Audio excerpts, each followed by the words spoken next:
Good afternoon, everyone, and welcome back. For the session 2 on Dharma, democracy, and Indian diplomacy, I would now like to call upon Dr. Rajeev Ranjan Chaturvedy, Associate Professor, Nalanda University, to chair this session, and Shri Sharad Vivek Sagar, Founder and CEO, the Dexterity Global Group, Patna.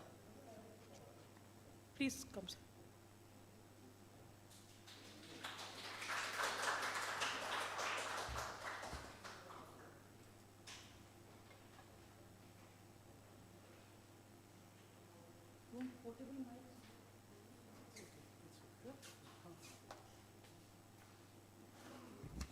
Thank you, Surbi. This very good afternoon to you all, and this session is focused on Dharma, democracy, and Indian diplomacy. So very briefly, I will tell why this particular topic. There is a lot of debate about decline in democracy by some Western think tanks and also growing role of religion, they call it. In India, we call it Dharma. And also some comments or scholarly articles about how Dharma is influencing Indian foreign service or Indian diplomats.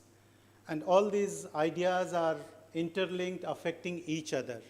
So this session is focused on that. And to discuss that, we have a wonderful speaker today with us.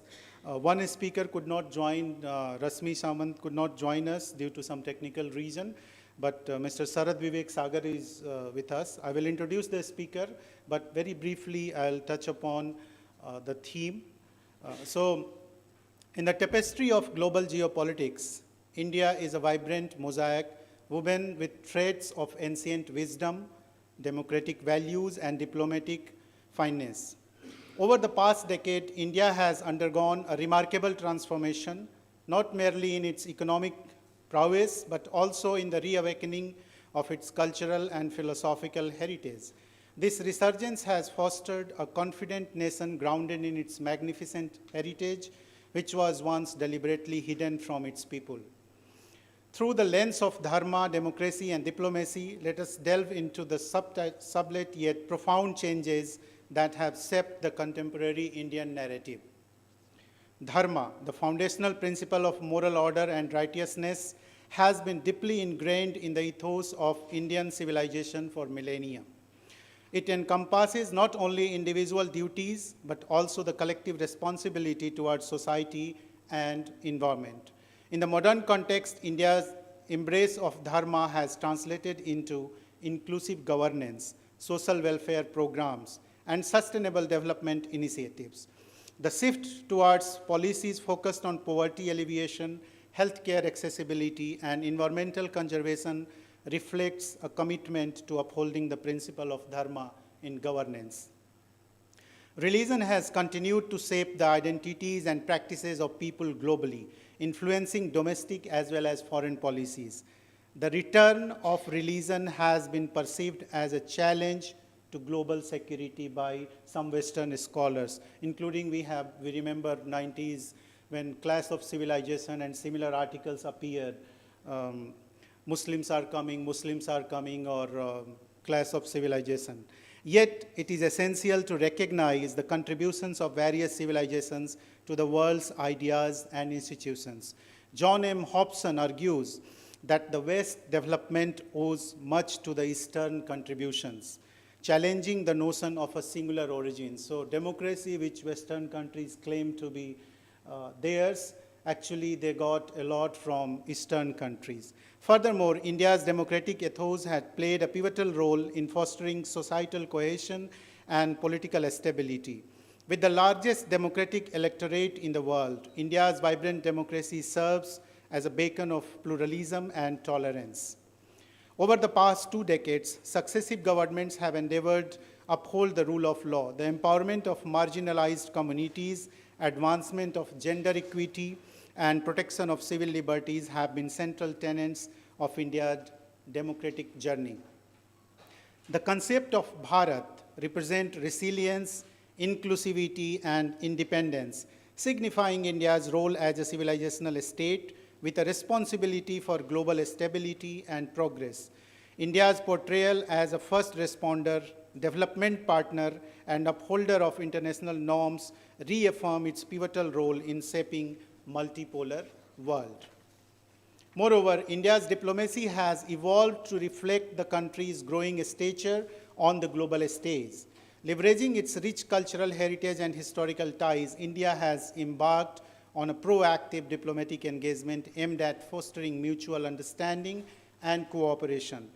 The idea or concept of Vasudhaiva Kutumbakam, the world is one family, has underpinned India's diplomatic outreach, emphasizing the importance of dialogue, empathy, and collaboration in international affairs.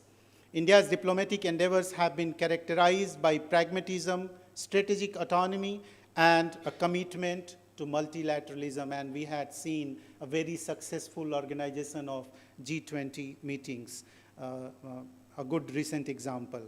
The pursuit of non-alignment coupled with proactive approach towards regional integration, that non-alignment now shifted to multi-alignment or promoting India's interest, has enabled India to navigate complex geopolitical dynamics effectively. Additionally, initiatives such as Act East policy, Neighborhood First policy, India-Africa Forum Summit have underscored India's commitment to forging stronger ties with its global partners.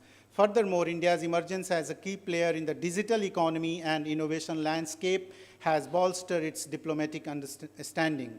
With a burgeoning tech industry and young demographic dividend, India has become a hub for innovation, entrepreneurship, and digital transformation. This has not only enhanced India's soft power, but also positioned it as a leader in shaping future of technology and governance. India's sacred landscape, such as Bodh Gaya, Rajgir, and Nalanda, symbolize spiritual enlightenment and intellectual pursuit, shaping religious and scholarly discourse for centuries. These sites embody the transformative power of wisdom and truth-seeking. The last 10 years have witnessed a profound transformation in India's national identity, rooted in its rich heritage and democratic values. Through the lens of Dharma, democracy, and diplomacy, India has embraced a vision of inclusive growth, societal harmony, and global cooperation. As India continues its journey towards realizing its full potential, principles of Dharma, democracy, and diplomacy will continue to serve as a guiding beacon, illuminating the path toward a brighter and more prosperous future for the nation and world at large. So with these remarks, let me introduce today's speaker. We are very happy to welcome you, Sharad, here. Sharad Vivek Sagar, who is the founder and CEO of Dexterity Global. Sagar is globally renowned social entrepreneur, noted through thought leader, powerful orator, and a widely followed youth icon. Raised in a small town and villages of India, Sagar founded the national organization Dexterity Global at the age of 16. Today, scholars and leaders trained in the Dexterity system have received over 1.7 billion rupees in scholarship from top universities across the world, served as India's ambassador to global platforms, won 1,000+ national and international awards, and launched their own leadership initiative. The Telegraph noted Dexterity is the building in the future of India. So we are very lucky to have you, and our students are very excited to listen to you. Few more illustrious career he has. President Barack Obama invited Sharad to the White House. Forbes listed him on the global Forbes 30 under 30 list. So list is long, and he has achieved in this young age. So welcome him with a round of applause, and over to you, Sharad.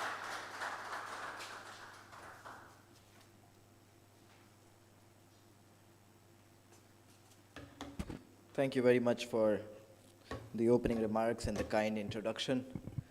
My pranams to everyone in attendance. Majority people here are either senior to me or older to me, so I cannot give much of a promise of what I will deliver, except for the fact that I'll keep it short. So, Dharma, diplomacy, Dharma, democracy, and Indian diplomacy. It is with interest that the world is looking at many countries now. And India is not just one of them, but it is a prime country in the list of countries around the world where the focus has shifted. We indeed lived several decades when a unipolar world or a bipolar world looked a real possibility, and the rest of the world seemed to get paperwork done from the stronger powers of the world. Now, the fact that that is shifting, the world is paying due attention to other countries that some would call the global south or the third world, or whatever language or vocabulary people found fit. Now, those words and that dictum is also being challenged and questioned as often as countries around the world are on the rise. India indeed has a role to play in it. And when I speak at a university campus that traces its history longer back than the history of any residential university in the world, I feel deeply honored, privileged, and humbled to be saying these things here. In first century Common Era, that is around 4 centuries before this university was first founded, a Greek philosopher came to India. In many, many different accounts, you find him being compared sometimes even with Jesus Christ and others, because their thoughts, magic, miracle, whatever is documented from those times, look similar. But he said something profound about India. He said that it is this country where people live in cities but are not fixated to those. It is that place where people possess many, many things but are not possessed by anything. It is one place where mortals live but they do not adhere to being mortals. And there's a lot of remark that he took from here to the rest of the world, but 4 centuries before Nalanda University was founded, a gentleman goes back and talks about India in this light.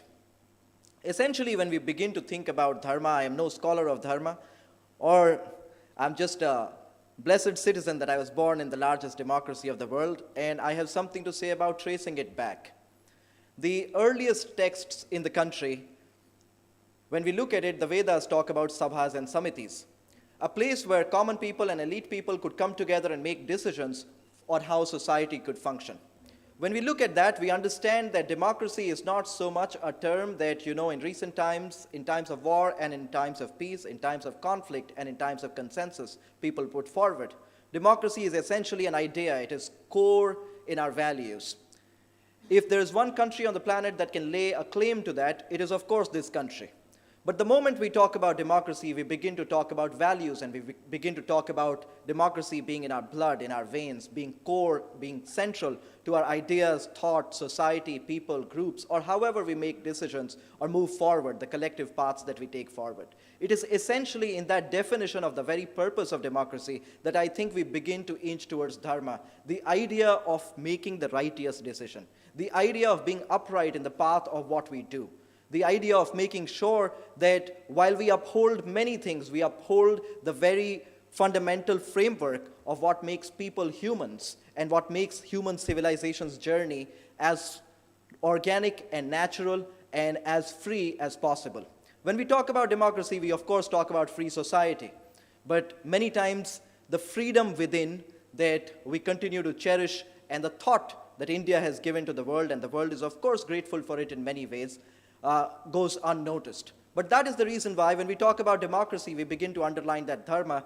And in Indian diplomacy, when we begin to look at the impact of that very democratic society or the idea of Dharma in Indian diplomacy, I think for those who are millennials or people who are in college students at this point in time, some of the recent developments begin to underline that Dharma and democratic thought.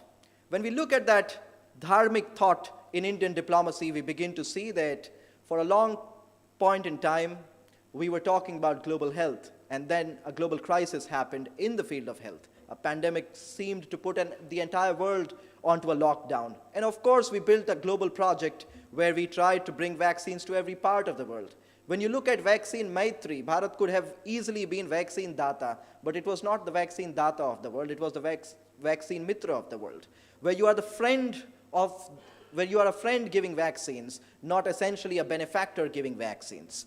Vaccine Maitri, or vaccine diplomacy as the world underlined it, lies at the core of Indian thought, where we do not go to teach, we go to learn together. We don't go to lift people up essentially, we go to grow with people and help them lift themselves. Building capacities is at the core of building next generation leaders or students, next generation institutions or facilities. Many times when it is seen from the eyes of a benefactor, that here we are, the Masihas of the world or the saviors of the world, the benefactors of the world, and we are writing checks left, right, and center for different causes or different countries many times, then we begin to defeat the very purpose of why as diplomats or why as countries essentially we sit on tables together. It is not essentially to play blame game when it comes to climate change. It does not essentially remain to just writing checks when it comes to an economic or a health crisis, and it is not so much about providing soldiers when we are in times of conflict or in times of war. It is about essentially ensuring that what is the purpose of us coming together. And the example of that is evident when India was passed on the G20 presidency from Indonesia.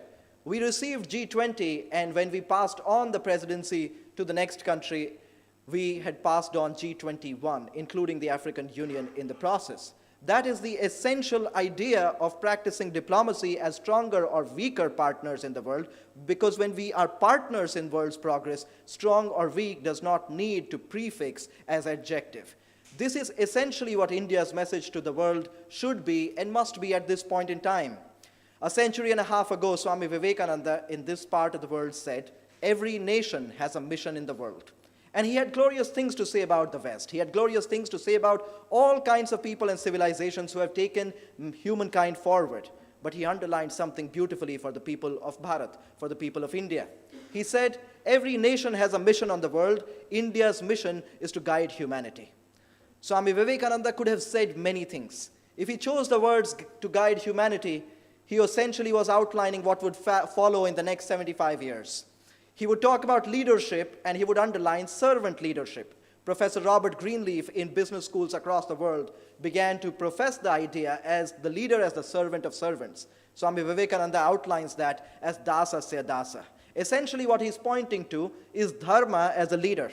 When you are the leader, you are the servant of the servants. Your prime responsibility is to make sure that those who help you grow and move forward are also who are growing and moving forward with you, and that their development, their capacity building is also your core primary responsibility. And as a result of that, when we look at it, in 1947, when we received our political independence, a young graduate from University of Cambridge returned with his PhD degree and said that space should not be the fortress of Soviet Russia and the United States alone, that India too could become a space power. It was because of that in 1948, a dairy technologist returned back to India and worked on the white revolution. For 50 years, we worked on a billion-liter idea and made India a milk-sufficient country. It is because of that reason that a young gentleman in Japan looked at the map of the metro and said, I cannot read Japanese, but can I take these graphics with me and go back and help build the metro lines in India? It is because of that a young kid on the coast of Rameshwaram could grow dreaming to fly an aircraft one day, but would one day fly as the president of India in that aircraft and help build internal security in this very country. When I talk about Vikram Sarabhai and India's space program, you look at it. Our space program was not about building a space race that would eventually lead to the beginning or the end of a Cold War. It was ensuring that countries here in South Asia and in other parts of the world could take help of ISRO to launch as many space shuttles as they wanted. While we may or may not have called it space diplomacy, of course we did not make space a gated residential.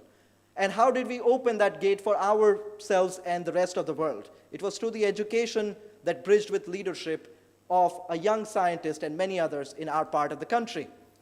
When we talk about milk production, we did not just produce milk, we led by example, building a cooperative of dairy farmers like the world had never ever seen before. When we got to that race, Netherlands and South Africa and New Zealand were countries that were already milk sufficient. They were countries that were willing to provide milk to the rest of the world, but many times as the benefactor. India did not just give milk to the world, it also gave the idea of cooperative coming together and dairy farmers doing what they must. When we talk about building metros, In the rest of the world, metros were built and they were seen as infrastructure projects. When Forbes magazine interviewed E. Sridharan, the metro man of India, and talked about every metro project being completed before time, within budget, and delivering the best quality results that the world could have imagined, E. Sridharan said, it was not about the infrastructure or the money or the time. It was about an old woman being able to reunite with her son at the end of the day at a low cost without meeting with an accident. It was purpose that we were trying to imagine. What purpose would this metro fulfill? No wonder when the metro man finished the project, a book was written on him. It was not called the civil engineer or the metro man. It was called the Karma Yogi. Essentially, the idea that India tries to invoke upon is in whatever we do, there lies a deeper purpose. There lies a code of conduct that the world can call a moral code of conduct, a constitutional code of conduct. It can be defined in many ways. In this part of the world, when the modern doctrine or vocabulary was yet to be invented or discovered or agreed upon, we called it Dharma, the way of life. How can we uphold that in the most righteous fashion? It is because of that, not just in space or in G20 or in vaccine diplomacy, but after receiving our political independence, we remain the only Commonwealth country in the world with a track record of democracy like no other. And of course, we have seen our dark days in democracy, but as people of the country, we were able to protect the democracy that is deeply enshrined in our values. So essentially, when India is talking about Dharma and democracy and Indian diplomacy, it is talking about ensuring that we do not bring democracy to countries that have oil. We do not start selling as much as we can in the name of big pharma or big tech or big data or big oil. We have to understand that even if the world is willing to put us in the position of the big brother, we begin to understand the big family first. The Indian thought of Dharma and democracy and diplomacy essentially is not about seeing the world as a market. It is about seeing the world as a family. And in that idea of Vasudhaiva Kutumbakam, I think democracy and diplomacy, if there is one place in the world where it will remain enshrined in even an illiterate person's mind and heart and soul, it is this part of the world, because it has been passed on generation after generation. Thank you very much for having me, and thank you for your patient listening.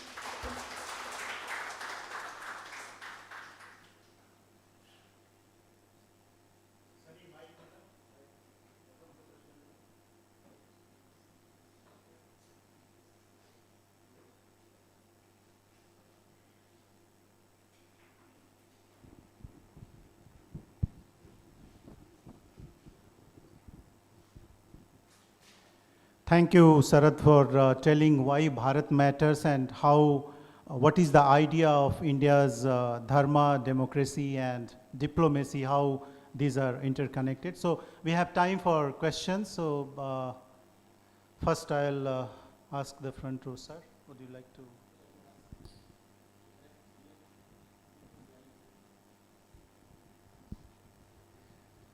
I think a wonderful speech. I would say a young person, Mr. Sharadji, congratulations. In such a short time, you gave so many thoughts. And each thought is, of course, deserves a lot of contemplation, thinking. Just on the surface of it, like when I start, I would just ask you, you mentioned about the origin, as you say, we have to be democratic at the core, and then that is the basis of the Dharma also. So how would you say, how would you connect that? Then what is essential about democracy? We have it in us, and that is related to Dharma. What is on the other side of the world? Where do you find that they are lacking? Why did they not come up with the same ideas historically? There could be many reasons, but if you could just give some thought to that. Yes, thank you very much, sir. I would respectfully add, I said at the core of democracy is Dharma. I did not essentially say that at the core of Dharma is democracy. Well, one can argue. There are a few remarks that I can make, but I would borrow, I think, from Swami Vivekananda, where he said that the West did an incredible job the European countries, especially the British, were able to understand man, the political being. The Americans, even though they came into being much later, they were able to understand man, the industrial being. And for us, since for thousands of years here, we had the mountains and we had the rivers, we had the riches and the wealth and other things, we had the prosperity, we decided to understand man, the human being. The journey within was of importance. And for that reason, the market was very well understood by the Americans for a long period of time. And even in times of that being challenged, they have a fair idea of enterprise, the American enterprise. Politics for the Commonwealth, like the British.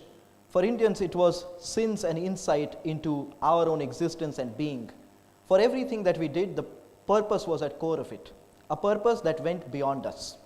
Rabindranath Tagore, in one of his remarks where he uses the word dharma directly, there he says that what goes beyond self, that is man's dharma, that is man's religion. And then he says that the body is the vessel that will enable us to carry ourselves for sacrifice to altar, where it is something beyond us, where we sacrifice ourselves in order to build something that is bigger than us, in order to pass something forward that is bigger than us.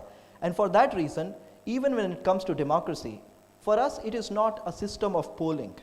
It is not even ensuring that enough people on left or right are happy or sad. It is about actually taking all kinds of feedback. Many times in a democratic group, the decision might not be done by a vote. And that is the reason why the mechanics of it, much of the world is married to. The purpose of it, it seems we are married to. And that is the reason why even in entrepreneurship, when it comes to jugaad and other things, it is essentially our first insistence at trying to reach the purpose of it. What was the core purpose of doing this? And is there a better way of doing it? Or how do we preserve that way of doing? So I think that is where us having had thousands of years of journey in this, and us being able to go to the purpose, the core, the centrality of it, enables us to connect with it a little better, as opposed to just having a framework or an SOP of getting something democratically done or getting something done in an industry or in a workplace.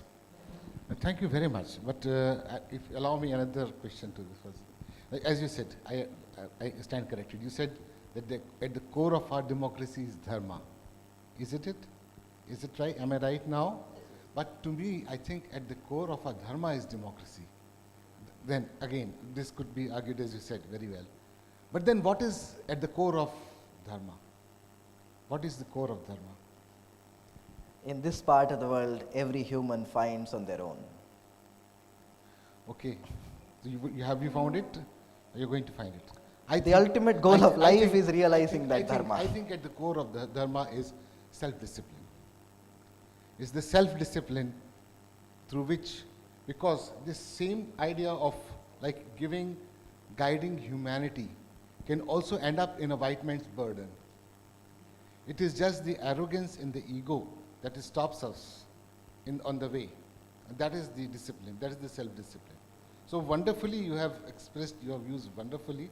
I am very happy and also very much delighted that you could come to Nalanda, and thanks to Deshkal that you are here, and we welcome you. We'll have another visit and more often see you here. Thank you very much.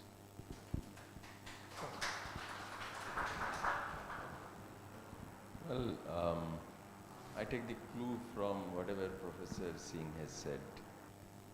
Dharma has been derived from the root dhr, which means to hold. Whatever rites, rituals, customs a society practices should be a part of Dharma. If we consider from that point of view, democracy should be a part of Dharma. So that is the way we look at it. And the same thing is true of religion also. Religion is derived from a Greek root called religere, if I remember correctly, which means to bind together. So dharma, to hold together, religion. So if you look at the, I don't know, I shouldn't say that, But I have looked at the Proto-Indo-European, society, culture, religions, etc. There is a lot of similarity between whatever they were doing, whatever has happened in India. Of course, the meaning has changed now. If you put something here, that is Dharma. If there is a red flag, this is Dharma. So that's entirely different. But if you look at from this point of view, maybe, this is just another point of view, just for your consideration, nothing else. Thank you. Thank you very much. At no point am I saying, and that is the reason why I immediately added, that when we talk about dharma and democracy, as one argues and as one understands the meaning at the depth of it, one can say that at the core of democracy is dharma. A citizen like me would see it this way.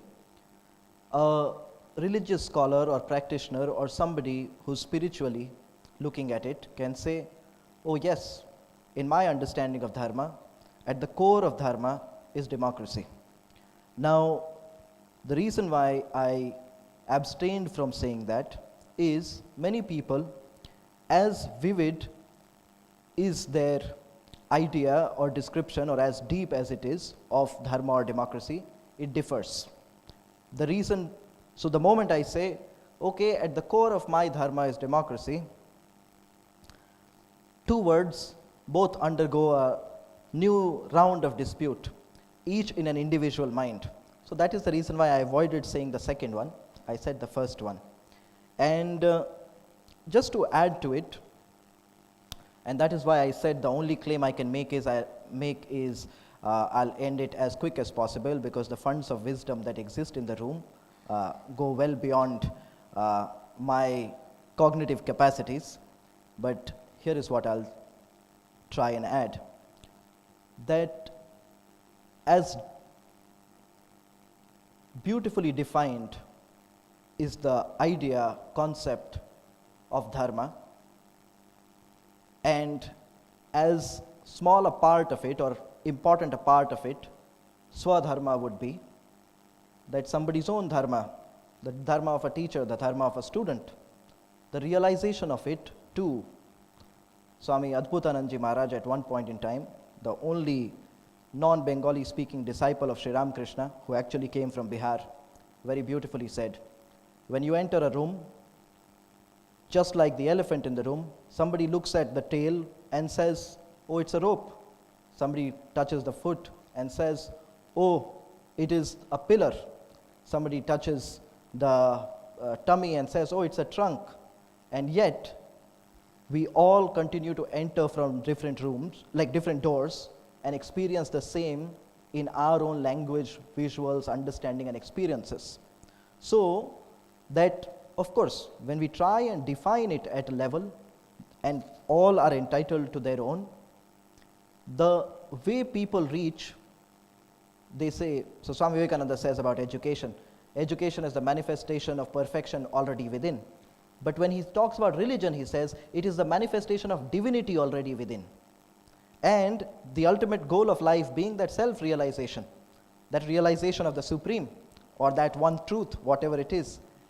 In keeping those parts in mind, I refrained from defining dharma for one, because it is one that can be defined by many, some as the rope, some as the trunk, some as the pillar, but in entirety, they have their own experiences. That is where I was limiting myself.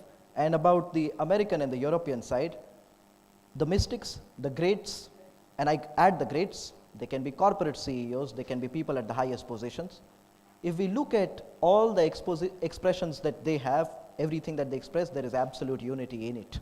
So when I said man the political being or man the industrial being, I did not say that they did not go look at man the human being. They of course have. But the current times race, it has transitioned to a phase where there is an SOP for being a democratic organization. There is a framework for being a democratic organization. There are checks and balances for being sustainable. Sustainability, democracy, caring, sharing, shared well-being, all those things essentially stem from inside as well. It is appealing to that inside. That is, for that reason I made the industrial and political remark. Did not mean to take away from them what they have given to the world. Let me stand up to ask you the questions. It was a brilliant presentation, Sharad, right? When I saw your name in the program, I was very elated and wrote him that it is a well-run program. And I must tell you, I see democracy from 6 strands. The first is from the Bhagavad Gita, Krishna strand on democracy. He talks about Loka Sangraha, that you can have a peaceful, sustainable, harmonious world only when the dharma is percolated down to the marginalized. That is the Loka Sangraha. The second is that of Buddha, talks of democracy, again dharma, that he says unless the dharma reaches to the all, unless the dharma goes beyond the hegemony, there cannot be any dharma. The society can be sustained only when such a thing happens. Third, Chanakya talks, Kautilya talks about dharma. What they were talking about, that Kautilya's concept of dharma, he says, Arthasya moolam dharma, dharmasya moolam rajyam, rajyasya moolam indriya nigraha. See, here he talks that rajya and dharma, the democracy and dharma, they go together. The fourth, I bring Aristotle. Aristotle talks about democracy, where he takes democracy is the worst form of government. Rajeev, you know. He says the democracy that is being practiced can bring everybody, and such a electoral franchise will not give us the best person to rule the country. So for him, the democracy is not the best form of government. But Chanakya says that democracy is the best form of government. What type of democracy? The monarchical democracy. The people will elect the monarch, but he will be democrat because he will be ruled and he can be ousted by the ministers. The fifth one, I would bring Harold J. Lasky, Grammar of Politics, I think that is the book. He says, church cannot bring about democracy. The church must get, the church should be religious, whatever we mean by religious, and it should not have anything to do with governance, and democracy, the one of the best form of government. That is what Lasky says. The sixth, I would bring somebody from India, Vivekananda. He says, unless the power is given to the people, the poor, Daridra Narayana, there can be no state. And you brought that point. Thank you very much. Which one, like if I want to, if you would ask me to ask a question, which one, how would you react to these 6 forms of democracy that I have, there can be many, I have brought before you. Thank you for your wonderful presentation. It is beautiful. I'll just add a joke and I'll stop. There has been a great social worker, Dattopant Thengriji, that many people might have heard of. One evening, Dattopant Thengriji was meeting with small kids in their early teenage years. And those were the days when Shyama Prasad Mukherjee ji was very famous. So, Dattopant Thengriji asked the young kids, there were around 13 of them, and he narrates this story. I might get the number wrong. So he asked the young kids that, what are you doing? So they were in a shakha. Shakha is something that Rashtriya Swayamsevak Sangha holds. So yeah, they said, we are in a shakha, we are playing. So, who founded your organization? So 5 kids disappeared immediately. Thengriji calls them the smartest. 8 of them remained. 7 of them kept quiet. One said, let's hold a vote. So he was the Democrat of the group in that moment. Now the Democrat of the group held a vote. Shyama Prasad Mukherjee ji was very famous. 7 of them said, Shyama Prasad Mukherjee. 8th one said, if 7 are saying Shyama Prasad Mukherjee, how can I say Keshav Baliram Hedgewar? That democracy to that level is one thing that we have to that as a joke I was referring to, but all 6 beautiful, beautiful expositions. But I just wanted to end with that because that is also an understanding of democracy. It is not always that way. Thank you. From the students, any questions? Okay, go ahead. Namaste, sir. I am Avnish from Hindu Studies. I have worked with Deloitte in the past and am now studying Hindu scriptures here. First of all, thank you so much for such an energy-infused presence, especially in this post-lunch session that was much needed. So my doubt is about the very word dharma and its related several other terms, which I personally feel that they do not have an exact English translation available. Because we were taught in our classes that dharma, in addition to religion, it also includes concepts like pitri dharma, putra dharma, patni dharma, like that. So it is a much more encompassing and a broader concept. So sir, since you have spent time both in the West and here in India, do you think there is a need to have more element of Indianness in the vocabulary that is used at international level? Yes, and we have respected it for majority countries in the world. Hindi language itself has Videshad Shabd. So any word that has come from any other language or any other kind of use, we have taken it as it is and we have tried to describe it, what it means. We have not tweaked with it too much. As a culture, as a society also, concepts that have come from outside, we have tried to take it in their original language and form, and then of course we have added our own contextual intelligence and made it work for us. There are many of those that we see in our everyday life. So even at a global level, of course there are many concepts, like not just words but some ideas that are tough to explain. At Harvard, I was not just the president of the student government but also the team manager of ice hockey, Harvard ice hockey team, which is the fastest team sport in the world. Now when I used to tell my head coach, who was an Olympian and who was, who played at the highest level, played in the Olympics, played at NHL level, which is the highest league level, and then he was coaching the young boys of Harvard, the young men of Harvard. And when I would tell him anything about the work that I did in India, or what many people do in India, many of the assistant coaches, the head coaches, the support staff could not wrap their heads around the fact that yes, you can work without money, that money is not the core of that. So since it is teaching, money does not matter as much, there is no contract that you sign, all those things. So many of our ideas are extremely alien. Since we live with it, we do not understand how some of our ideas are very alien to the world still. That we actually need to do a better job of explaining it, that wait a second, yes, actually the Swadharma of teacher goes beyond just contracts and money, the Swadharma of this person, that way. So, of course, right? And Swami Vivekananda, after all his lectures, I think he may or may not have remarked, everybody else around him remarked, many times he was using the word religion or it has been translated into religion, he is essentially talking about dharma, he was just making the job easier for them. So of course our words, many have to be explained that way to the rest of the world.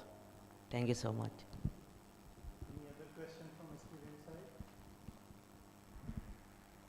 Soumya? Any other question? From this side, anyone? Okay, so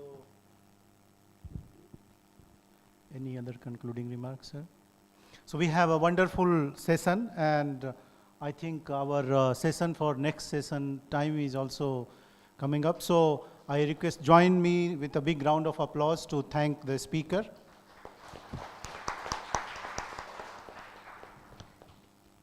Thank you.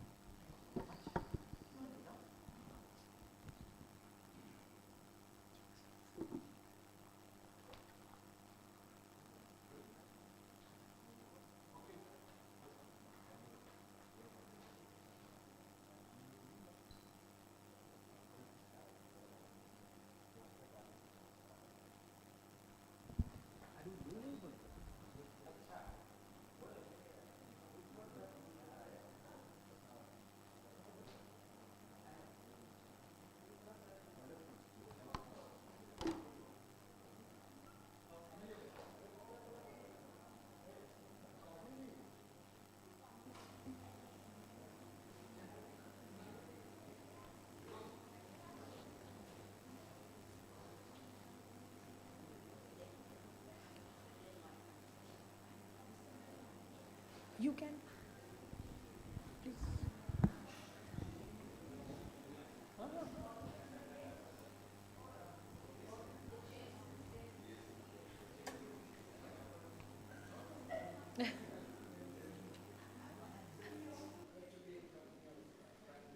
You can, sir. You want a PPT? Yeah. Just give me the pen, right?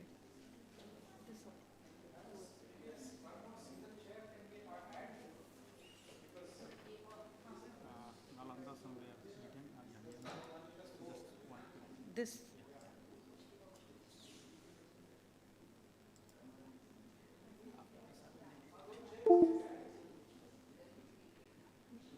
This is ma'am's, yeah.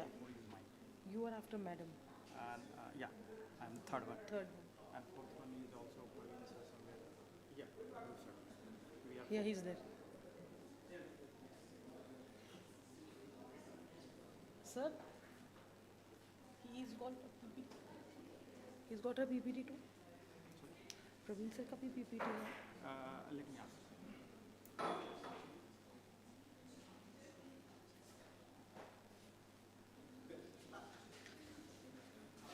For the third session on strengthening relationship between India and South Korea through Buddhism in Bodh Gaya, kindly note that this is a valuable session since it marks the 50th anniversary of India-South Korea diplomatic ties.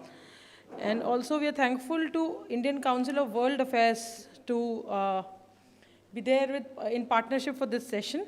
And we have Dr. Lakshmi, Priya, Research Fellow, Indian Council of World Affairs, New Delhi. Professor Retired Vaijayanti Raghavan, Center for Korean Studies, Jawaharlal Nehru University. Professor Santosh Kumar Ranjan, Center for Korean Studies, Jawaharlal Nehru University. And Dr. Praveen Kumar, Associate Professor, Central University of South Bihar. And we have Dr. D.M. Mulay, Honorable Member, National Human Rights Commission, chairing this session. Our first speaker would be Dr. Lakshmi Priya. She is an expert in Middle East studies with experience in policy-oriented think tanks in India. Her published catalogue includes article immersed in the Gramscian idea of cultural hegemony and Galtung's idea of positive peace in the region. Before her fellowship at the ICWA, she worked as a research analyst at the Manohar Parrikar Institute for Defense Studies and Analysis. We begin with you, ma'am. You want to sit there?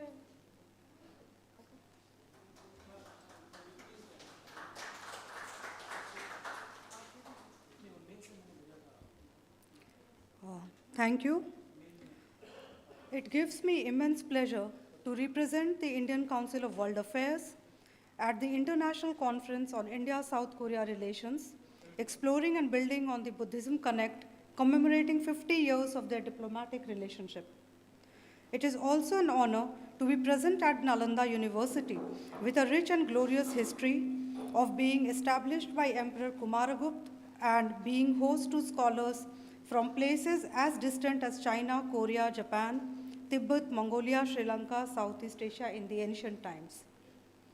With the participation of eminent scholars and personalities, the conference testifies that Nalanda University in its revived form is a place for meeting of minds beyond boundaries and fosters research on philosophy with reference to ancient and modern thinking, as envisaged by the former President APJ Abdul Kalam in 2006. Exploring India-South Korea relations through Buddhism is part of India's religious diplomacy and a tool to promote its soft power. It is to be noted that in spite of local opposition, South Korea adopted Buddhism as the state religion as early as the 4th century. To quote Ambassador P. Stobdan, Buddhism was India's geopolitical tool in the ancient times and can still be employed to meet the challenges of the new millennium. Further, India has been connecting with the world through Buddhism, and Gautam Buddha was a diplomat of peace himself. Buddhist monks spread the teachings of Buddha in various parts of Asia. In 1952, India organized an international Buddhist conference in Sanchi, attended by over 3,000 delegates from around the world. Coming to more recent times, in 2016, the 15th International Buddhist Conclave was organized in Varanasi by the Indian Tourism Ministry with participants from over 39 countries. Buddhist diplomacy is very much aligned with the Panchamrit pillars of Indian foreign policy. Out of the 5 focus areas of Samman, Samvad, Samriddhi, Suraksha, and Sanskriti evam Sabhyata, approaching neighboring countries with the ideals of Buddhism resonates with the last one. Buddhism is at the heart of India's diplomacy, and to that end, PM Modi proclaimed in 2015 that India would like to develop Bodh Gaya so that it can become the spiritual capital and civilizational bond between India and the Buddhist world. Academic institutions, universities, and think tanks play an important role in propagating ideals of the Indian foreign policy, and being funded by the Ministry of External Affairs, Indian Council of World Affairs envisions to promote the study of Indian and international affairs so as to develop a body of informed opinion on international matters. It also arranges conferences and seminars to discuss and study Indian policy towards international affairs. Established in 1943 by a group of eminent scholars led by Sir Tej Bahadur Sapru and Dr. Hridaynath Kunzru, ICWA conducts policy research through an in-house faculty as well as external experts. It has MOUs with national and international think tanks, research institutions, and universities to promote better understanding of international issues and develop areas of mutual cooperation. As part of the outreach activities, ICWA provides grants for book projects as well as conferences to support national and international seminars by recognized universities on themes of international relations and foreign policy. I thank our MOU partner Deshkal Society for organizing the 6th edition of Bodh Gaya Global Dialogues 2024 and recognizing the significance of Buddhism in promoting India-South Korea relations as the two countries complete 50 years of diplomatic ties in 2023. Thank you.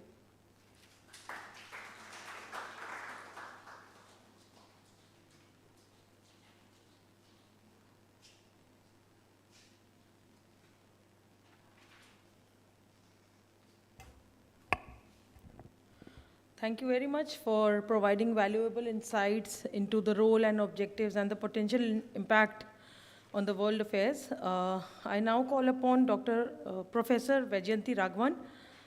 She's done her master's in Korean history from Seoul National University and her PhD in international relations from JNU.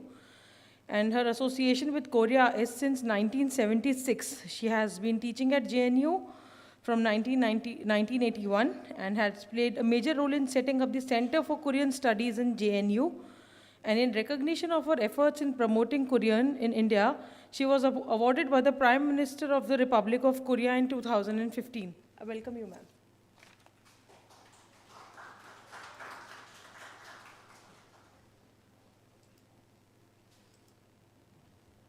Screen. And how do I move right and left to click, is it? Yeah.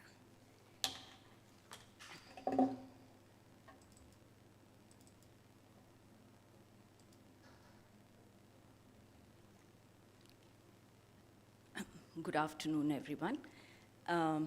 Thank you very much, Surabhi, for that introduction. However, a slight correction. I have been associated with Korean studies since 1976.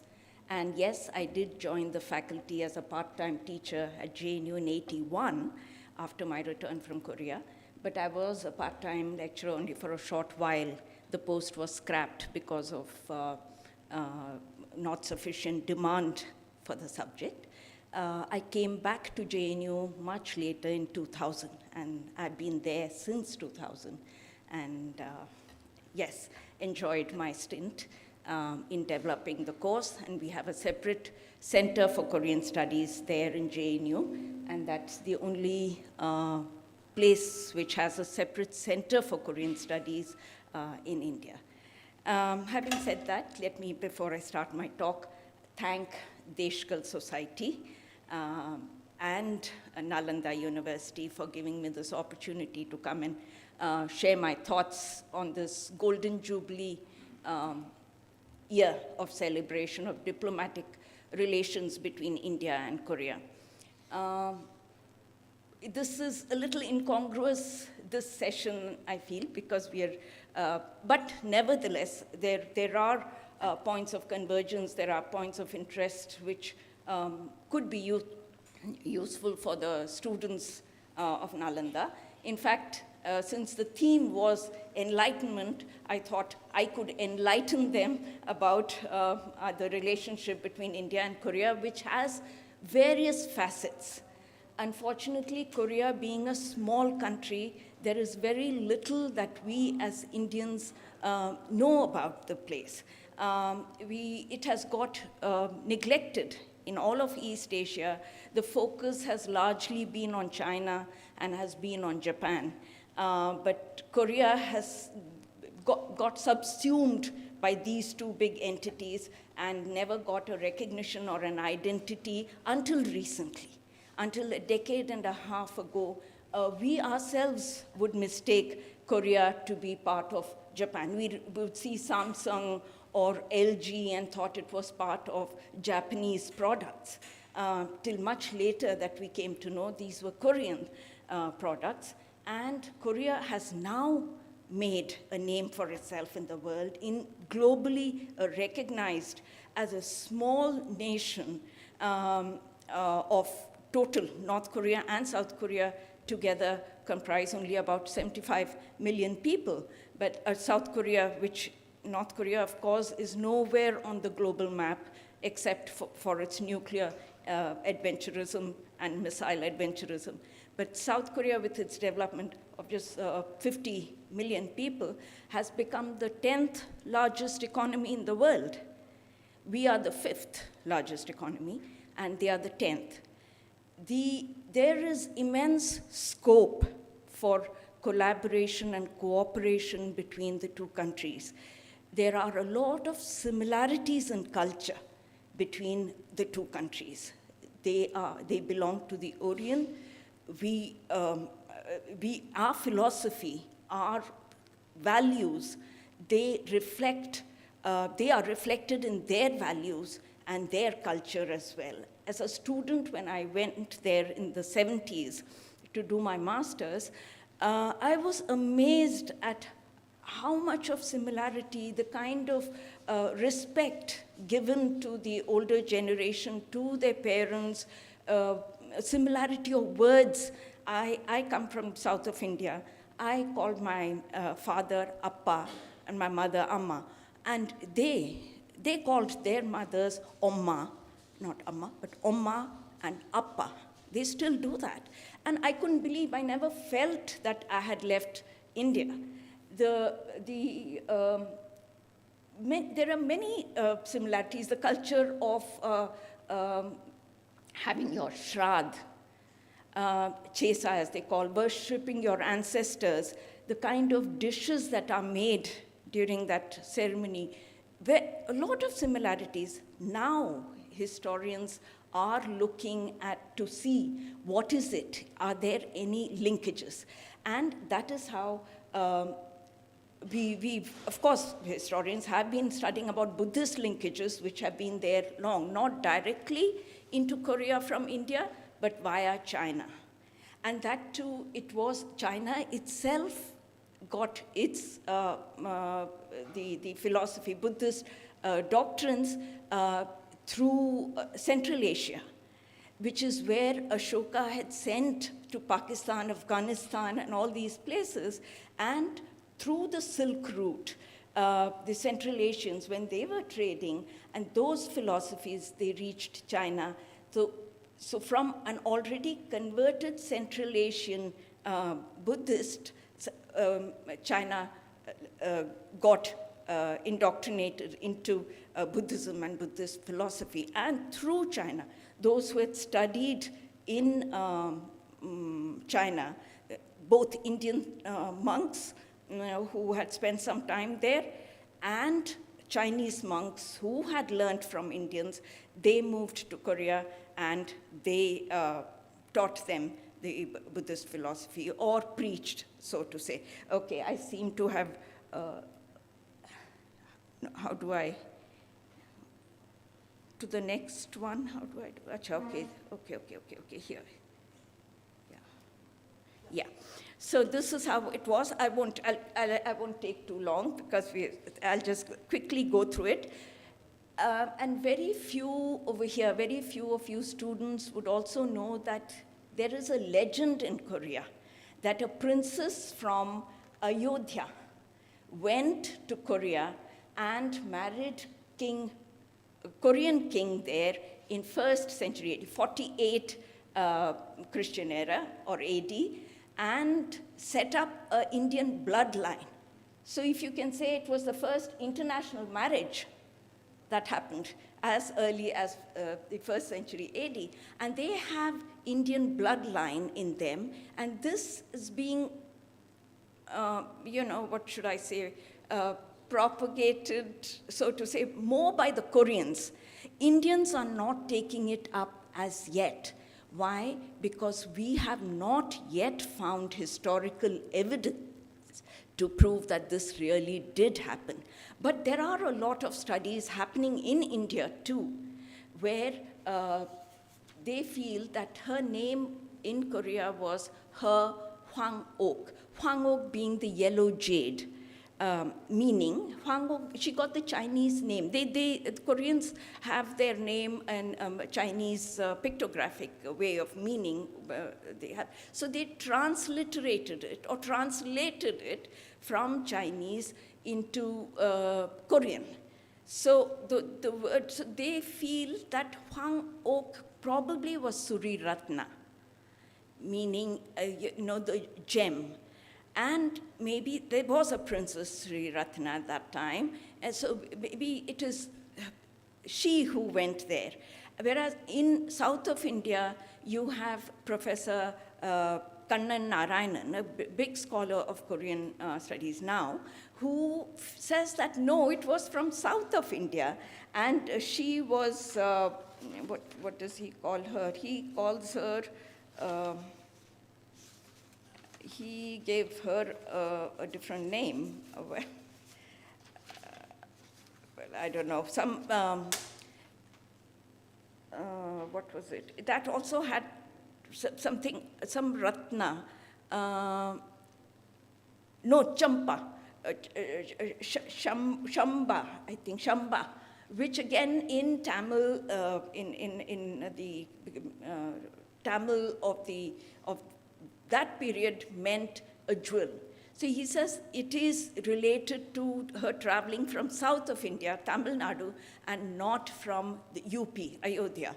And it was through the sea route that she traveled with people. She had a dream. Her father is supposed to have had a dream that her suitor was waiting for her in a distant land. And therefore, she was sent with some missionaries and some slaves and some people by sea route to Korea, and she went and landed in Kimhae, the Gaya region of South Korea, the Kimchi, and that is where, and King Suro also is supposed to have had a vision or a dream that his wife would come across the sea and he had to wait for her, and she would come from a land of Buddha or so then this is how the two met and they got married and they had started a lineage. And even today, the Kimhae Kimchi, meaning the Kim family from Kimhae region and the Her, that is her family, Her is the surname of that region, do not marry each other because they are considered to be blood relatives. Now, I'll just show you visions of, this is just a vision of Prince Suri Ratna's trip to Gaya. And this is the tomb of hers, of the ancestral grandmother, as they call her now, her as ancestral grandmother in Kimhae. And that's the mound. That is the typical mound that they have made for her, and they revere her there in that mound. And they came to Ayodhya, 100 people in 2001, 100 people from the family Karak community. They call themselves as the Karak clan, who have both the Kims and the Hers, the Karak community that has Indian blood. 100 of them came to Ayodhya and set up a tombstone here in memory of their grandmother, because for them, she was the ancestral grandmother there. So they set it up, and it's being looked after by the UP government along with funding from the Koreans. Now, actual Buddhas, now this is legendary. Now, actual Buddhist connections are like anywhere else, Gautam Buddha, having influenced people. He sent emissaries, and you have trading people in Central Asia come in contact with China and Chinese Asians. But according to Ko Byung-ik, the first Indian monk who came to Korea was from Qin, China, in 372 AD. Continuously, there has been a flow of Chinese monks. Sundo went there.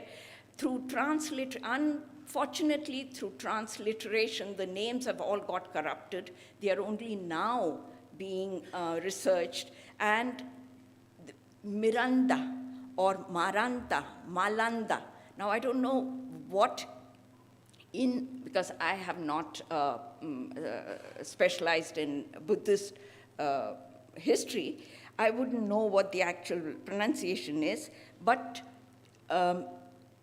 I know that my professor then, he was a Buddhist monk from a university in Korea who had come to India. He has written a travelogue of Miranda Pangha is the book, and he has talked about it. He's apparently came from, he came to Pekche. So the three kingdoms, so this is the timeline. I'm just trying to give you an idea of the timeline. And there are mentions of Mukoja, a very dark-skinned person who's said to have come and preached Buddhism there and was resisted by Shilla dynasty, another kingdom for a long time.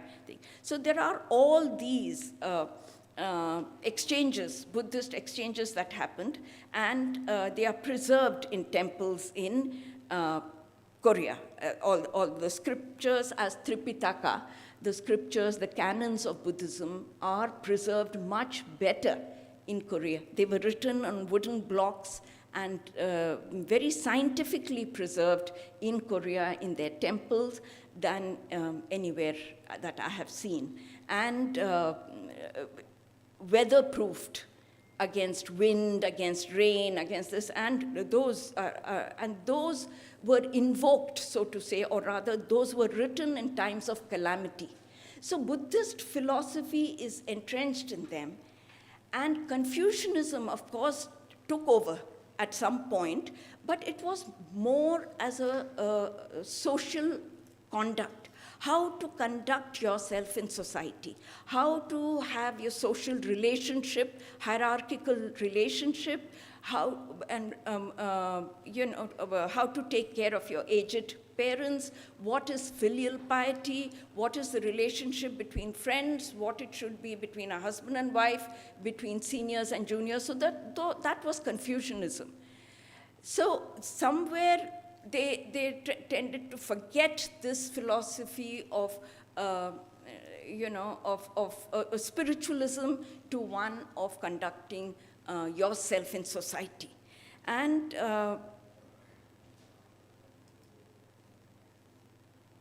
I will move on because this, no, I think, am I going back?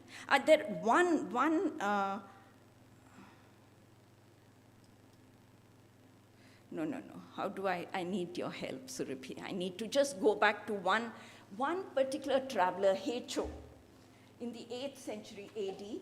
His tour, he came and traveled to 5 provinces, it said, and largely this area, Nalanda, Bodh Gaya, Rajgir, and he has recorded his travelogue as Wango Chon Chuk Kukchon, which means memoirs of travel to 5 provinces.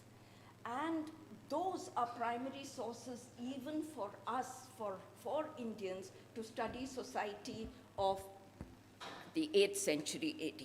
Yeah. And now how do I? Okay. I was looking at the next. Okay, I'll just scroll it, thank you. That's what happens if you're too old, then you don't know. So this Hecho, 8th century, he studied Buddhism in Tang China, first under Subhakarima and Vajrabodhi. And his travelogue, which is Memoir of the Pilgrimage to the Five Kingdoms, is the primary source. Parts of the travelogue was discovered in Thungwang caves in China and brought by French explorer and archaeologist Paul Pelliot in 1908 and is now owned by National Library of France. Like many of our treasures, they don't come back to us, but they are somewhere else. So this Buddhist circuit of all these places are very often visited by the Koreans. Last year, I think end of last year, 110 or 20 monks and nuns, Korean monks, walked the entire Buddhist circuit and traveled, and that was there in the newspaper. It was a big piece of information that they had made it. So when they are driven to the core, and that explains why they have reached where they have reached. So I will not, I have said about our relationship, I'll just quickly go through. They've been influenced by our leaders. I think my colleague, are you going to be touching about the leaders in your talk? Yeah, so Gandhiji, Pandit Jawaharlal Nehru, Rabindranath Tagore, all of them have influenced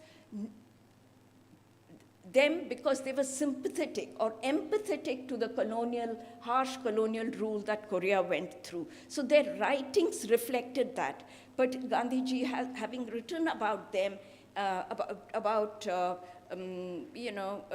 criticizing Japan and its harsh ways in his Gujarati newspaper, Pandit Jawaharlal Nehru mentioning Korea's dark days of the colonial rule in the glimpses of world history, and Rabindranath Tagore, in fact, writing a poem to encourage them that don't be disheartened, and this is the poem that he wrote. In the golden age of Asia, Korea was one of its lamp bearers. That lamp awaits to be lighted once again for the illumination of the East. And this is so prophetic because now Korea stands out. It's sort of, people are beginning to take note of that country. Having said all that, now our relationship, meaning not spending too much time, we have a lot of convergence of ideas. We are two countries which do not carry a bad historical memory of each other or anything. India has never attacked anybody. We've never been. We've been passive. We've been helping. In fact, even in that Korean War, during the Korean War, we sent our peacekeeping medical units to them. We were part of the Neutral Nations Repatriation Commission, which repatriated prisoners of war after the Korean War 1953. And many of the Koreans, about 10 families, opted to stay in India, which is not known to us, that they did not want to go back to either North Korea or South Korea. They preferred to stay in India. And they lived here in Delhi. And we were also part of the temporary commission on Korea. The UN invited us. So we've held responsible posts in deciding their fate. We've done justice by them. We've abstained where we felt injustice was being done by elections being held only in one half of Korea. So the relationship is very good. The vibes are very good. What is our strength is their weakness. What is their strength is our weakness. We have the hardware by way of, we have the software rather of intellect and of services. They have the hardware, the technology, the money, the capital. We have our labor. We have the white-collared, English-speaking, middle-rung executives. They need that. They are an export-oriented country. So if it is tapped, and it is being tapped, Let me not sound as though things are not happening. Plenty is happening. But one word of caution, which I feel as a practitioner who's been in this field for a very long time, philosophies are also very good. We could learn a lot from them, the kind of collectivism in their society that is there, that sees them through all kinds of crises, that brings the whole nation together. They're not happy if they achieve something, meaning if they are happy and their neighbor is unhappy. For them, happiness is the happiness of the community. They are never happy. Somewhere we are becoming individualistic. We've been individualistic, I think. Probably because we are so pluralistic that we tend to break our into smaller units and look at only being happy when it's a smaller unit of being happy, and it then percolates down to just you being happy and being individualistic. So there's something, yes, 1 minute, I'll conclude. There's something, collectivism is something, that has seen them through all crises of coming together, and giving your best. These are things that we could learn, of not being roughshod in things, doing things, but making sure that whatever you do is the best. So there are things that we could learn, but they, having imported Western culture, are now losing that very essence of what they called as Hongik Ingan.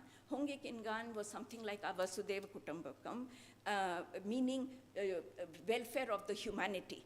Somewhere they are losing it, and they are becoming very selfish, individualistic, and they are losing their core value system of respecting the elders. And so the society is going through a turmoil. And I hope in our process of rediscovering ourselves and our values, with globalization and coming in of Western culture, value system, don't lose what we have as our core. There is plenty we can learn from each other and give to each other, but and plenty we can learn from the bad experiences of each other and avoid that as well. And I conclude not having covered anything, but with that I conclude my talk. Thank you.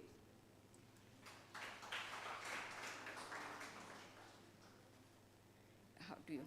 Yeah, you exit. Yeah, thank you. Yeah.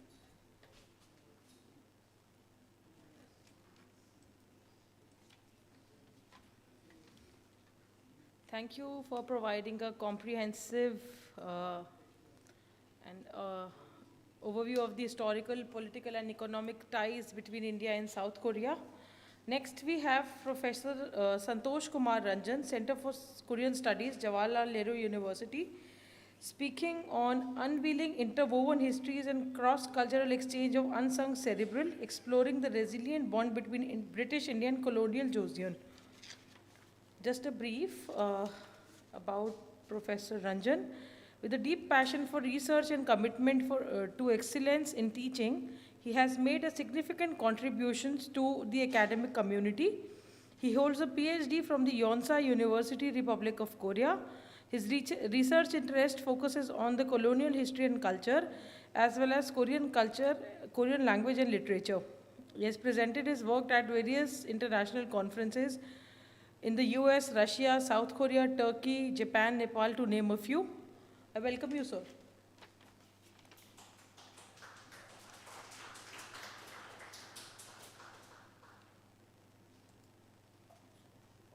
For the next, I can click this, right? Sorry. For going next, how to do?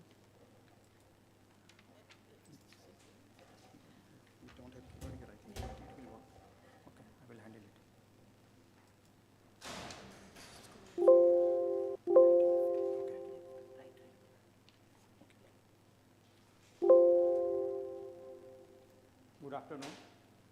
Good afternoon, everyone. Already I introduced, I am Santosh Kumar Ranjan from Center for Korean Studies. So first I would like to extend my gratitude and thanks to Nalanda University and the Skull Society and ICWA to organize this wonderful conference and provide me and us to share our knowledge in front of you. And so I will not take that much short time already. Previous colleague, so half portion I think she had shared, so I will just focus into colonial period. So as you can see, my title is here. I will focus colonial Korea, and these are my new research, which may be very less discussed in Korean Studies Academy or East Asian Studies Academy. So here you can see some cerebellars, like you can find some pictures, known pictures, but there are some pictures which is unknown. And here you can see in the center, this jar. So this is, you can see a blue dragon. So as per the East Asian, 2024 is the year of dragon, and among them, the dragon, blue dragon is the year of this year. And you can see this is the blue dragon here, so I will talk about this jar, the relation with India. And already, like India, Korea has shared relations, deep relations in so many ways, like colonial trauma and partition and Korean War, and in terms of spirituality also, the Buddhism common we have. So already Professor Raghavan mentioned about this, like since the morning we are talking Bodh Gaya and Buddhism. So it's here, the Hecho monk who traveled here, and so this is his route, he traveled, and this is the Wango Changchuk Kukchan, the five memorabilia of kingdom. This is the text which was explored by the French sinologist and archivist in 1908. So here you can find, and it's I think 2011 and 10 that was sold in Korean National Museum. And Maranatha already ma'am mentioned, so this is Maranatha in comparison, like Indian monk who travel and who made the Pekche Buddhism and the Buddhist temple that's in, it's in Phapsang Pyo, it's in Yangwang Kun. And the another one already, Sri Ratna, so here is some glimpses, and already madam discussed, so I will not go. So this is the statue over there.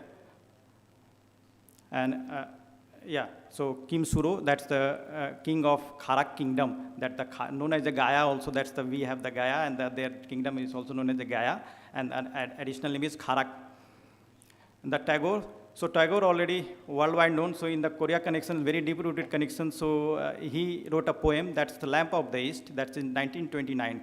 The marked as the 10th anniversary of the March 1st movement, that is 1919, and this poem is written in 1929. He never visited Korea, but this poem gave a very energy to the youth, and this poem after that was banned by the Japanese government. So here you can see, this is the Korean translation version, this is the original message, and there is a discussion among the Korean scholars that this is not a poem actually, this was a 4-line message, which is, you can see the down, and this became 16-line poem that's translated. And here you can see this statue that's established there in 2011 by our speaker, Meera Kumar. And here he also influenced the Korean one patriot, that's Han Yong-gun, and writer. So he influenced by the Tagore's writing, and he also wrote Silence of Love, that's the similar style of the Tagore's writing. In addition, Mahatma Gandhi, all worldwide known. So he has also, this is not that much discussed in the Korean studies or Japanese studies. So there is a later communication between him and another nationalist from the Korea, that's like Korea University founder and the Thonga Ilbo newspaper founder, Kim Sang-soo. So he wrote a Mahatma Gandhi 2 pages later that you can see here. So he requested Mahatma Gandhi to give some encouraging message to us because you are very respectful here, and especially requested to send your photo. So his reply, you can see left side, that was published in 1927. And this was the unique new, how many of you may be aware about the Dilkhusa? Dilkhus in Lucknow, anyone? So here is the one connection. So Dilkhus Kothi is in Lucknow situated, and the similar one we have in Korea also. So that's the interesting story here. That's also during the colonial period. There were Mary Altella, that's a British, her father were serving in the British army, but she born in Britain. But she wanted to become an actress, and her father did not allow, so she ran away from there, and she came to India. And since she was having some relatives, so she started her journey as a dancer and acting line. So she gone through this Dilkhusa Koti. So she was very inspired by this name and this Koti. So she has the dream that whenever she will have her own home, then she will give that Dilkhusa name. So she married with the American.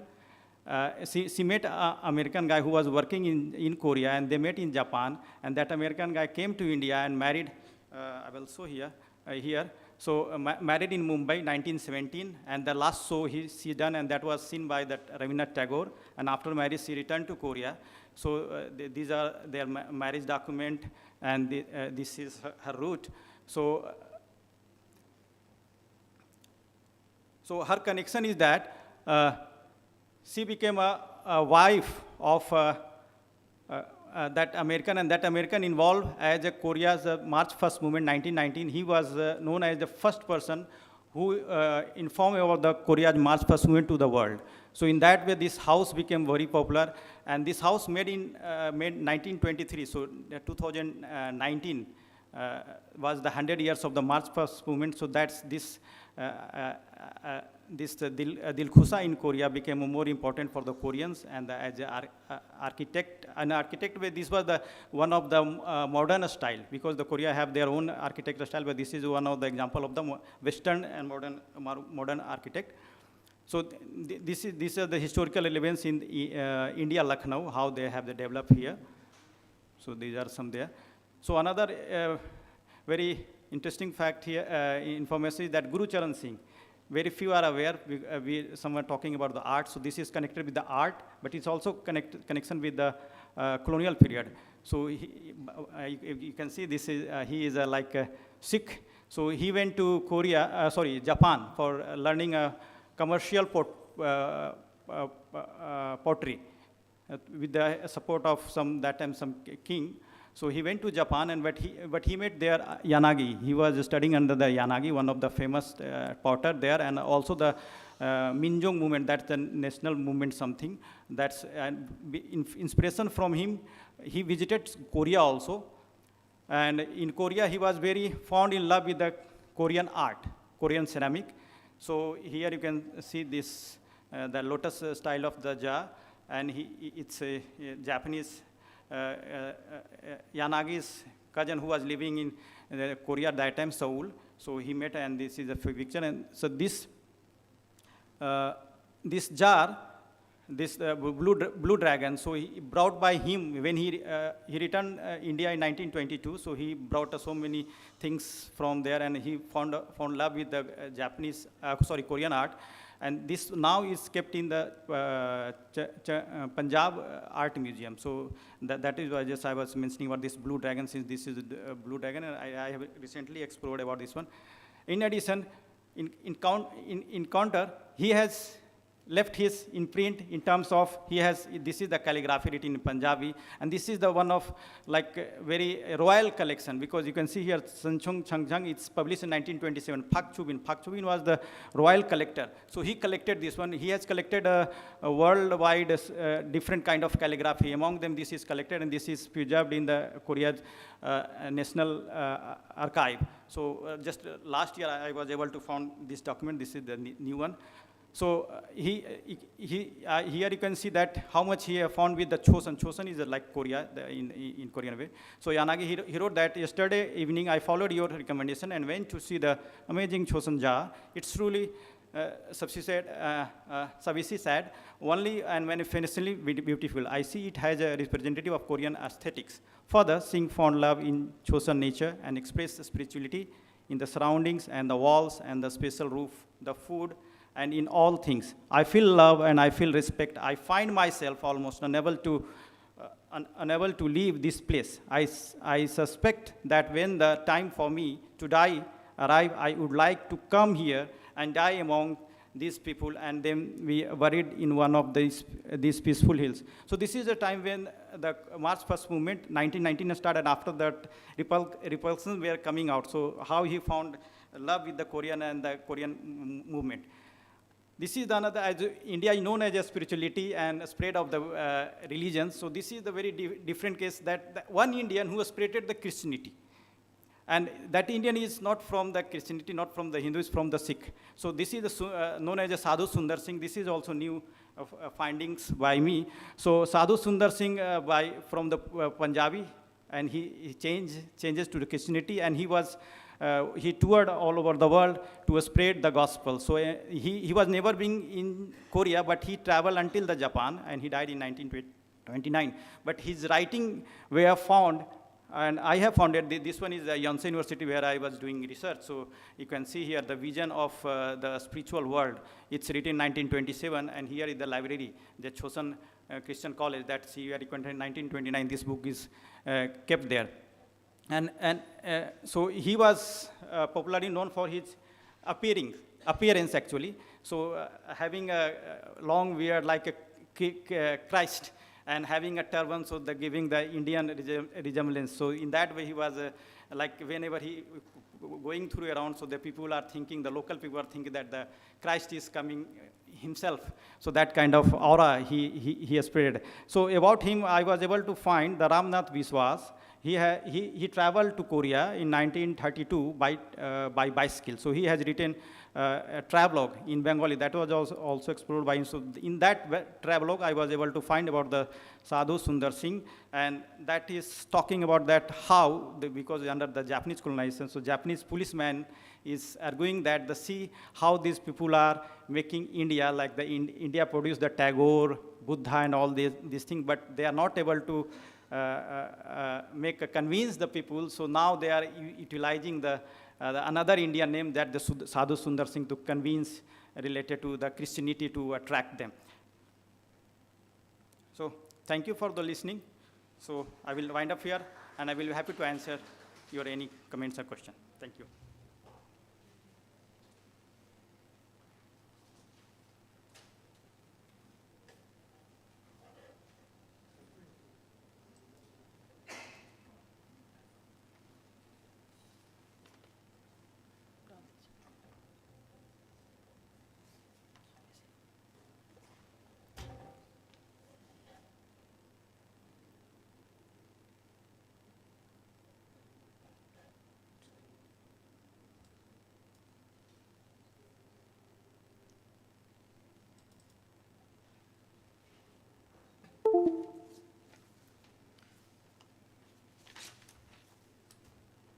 Thank you, sir, for shedding light on the unsung cerebral aspect of the relation between British India and colonial chosen.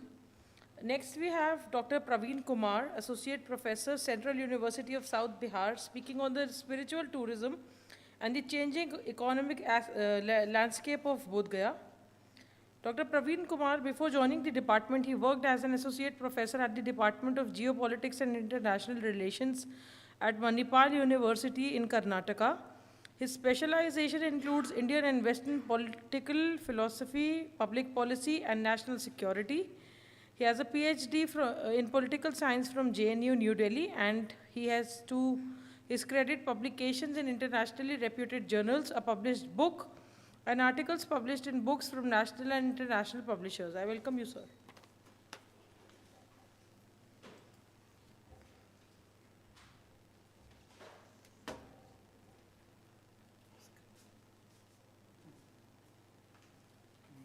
Do you have a laser pointer also?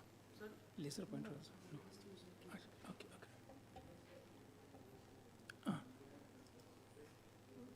No. This one.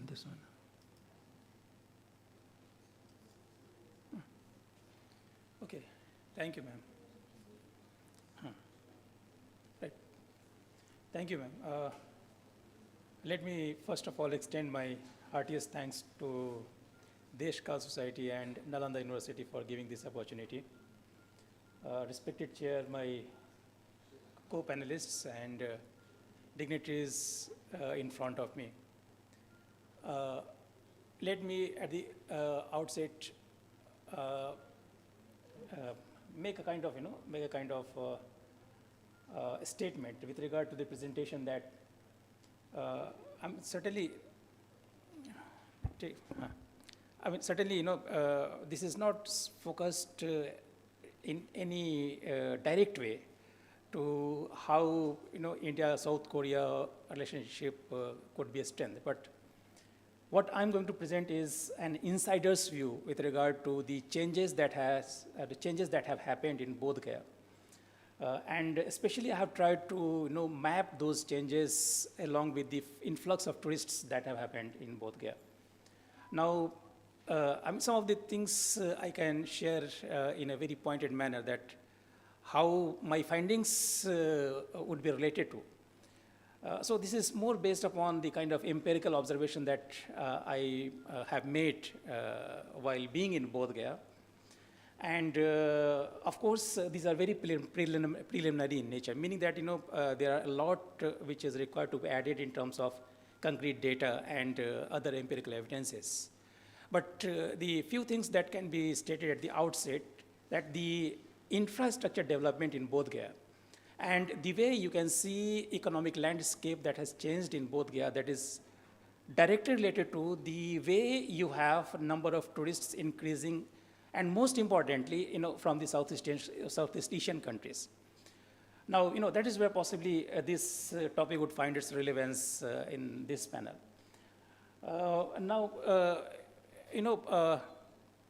If you look at, this is something, one may find that this is simply a satellite image from Google Map. But if, you look at this is, where you have the Mahabodhi temple complex. And the way concentration of markets, they have happened over the years. So, if you look at this map, then, most of the concentration of markets which would happen along this Gaya, Bodh Gaya, Mohan road, right? But that is something which is in front of the main temple.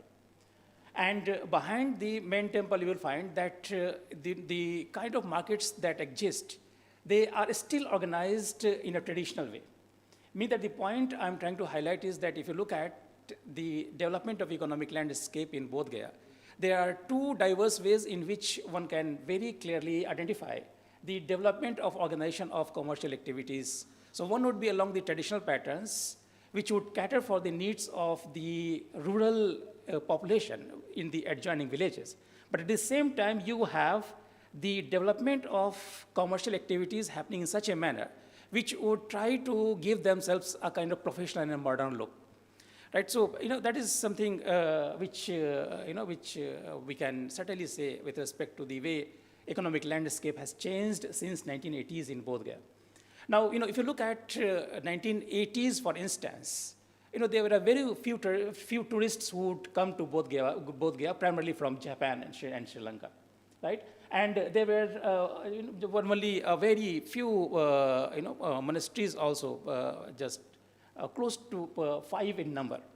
So from Tibet, from one would be Mahabodhi Society, then you would have Burmese, right, China, right, among others. So, along with the influx of tourists, as I have stated, you will find that how the economic landscape has undergone change as well. But major, that's how I could identify that major change would happen when the first Kal Chakra Puja would be organized somewhere in 1985-86, and in the presence of His Holiness the Dalai Lama. That is something in a kind of small video that Sanskrit शब्द काल चक्र का मतलब है समय का चक्र। ये वो चक्र है जिसकी न कोई शुरुआत है न अंत।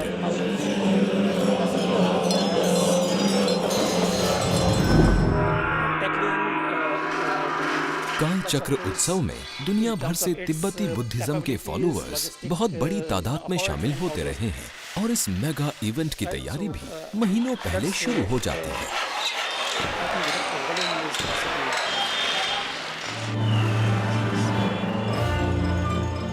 और श्रद्धालुओं के लिए बुद्धिज्म के केंद्र बोध गया में काल चक्र होना कुछ ज्यादा ही खास होता है। जनवरी की कड़कड़ाती ठंड के बावजूद लोकल एडमिनिस्ट्रेशन को दुनिया भर से 2 लाख से ज्यादा लोगों के आने की उम्मीद है। और बोध गया संस्कृत शब्द काल चक्र During the Kal Chakra Puja, especially in every year, you would have close to hundreds of thousands, more than 200,000 tourists coming, and more importantly from the Himalayan region, from the Southeast Asian countries, and Bodh Gaya has now geared itself logistically to cater to that high number. Now, this is kind of how the things have changed over the period of time.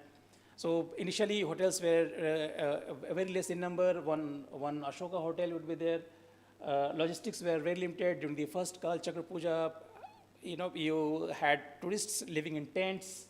But all those things have undergone change. But in between, there were 2 things which also happened, and that's how has been practiced now in Bodh Gaya. Now, the organization of what they call it as a Nima Molam and Kaju Molam, right? So these are the 2 world peace prayers by the 2 dominant Tibetan traditions among the 4. So the thing is that along with that you have many tourists coming to the Bodh Gaya over the period of time, and 2002 we have Gaya airport being operational, and that's where international flights would also be operating in Bodh Gaya, right? So this is just kind of now that's how the things at present. I've just again just kind of, as I have stated in the beginning, that they are just preliminary data collection. I am still to add more in terms of empirical evidences.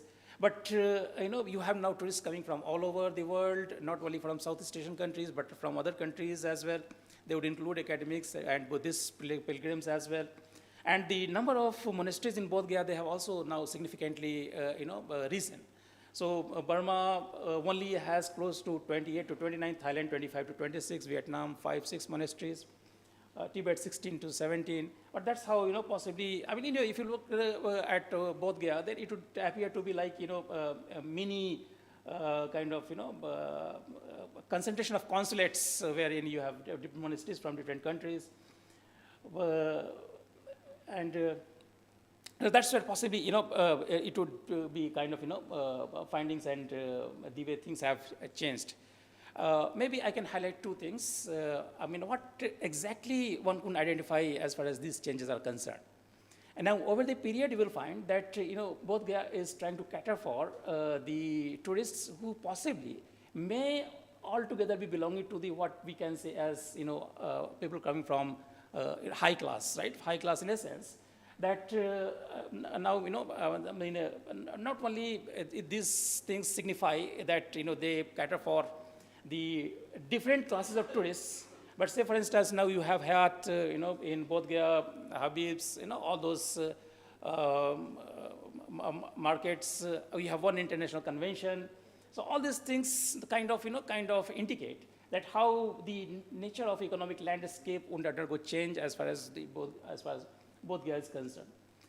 Now, what has made the change? One thing, as I have stated, that the infrastructure and the way economic landscape has changed in Bodh Gaya can be correlated directly with the influx of tourists that we have in Bodh Gaya, right? But along with that, individual efforts, they too would matter.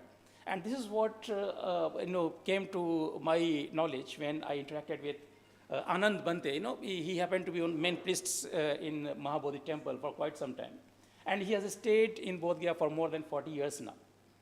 And now, his contributions in terms of establishing Gurupada and, Peacock Foot Gear, that is something significant. So his take was that once these places were identified and developed in the form of pilgrimage for the Buddhists, then you will find more tourists coming to Bodh Gaya, right? So now tourists would come to Bodh Gaya, they would not stay for one day only, which used to be the case earlier. Now they would stay at least for 2 or 3 days, right? So this is what would kind of make Bodh Gaya to gear up to these changing requirements of the tourists. So, as I have stated, this is something in a kind of, overall understanding, which I have already, identified in the beginning.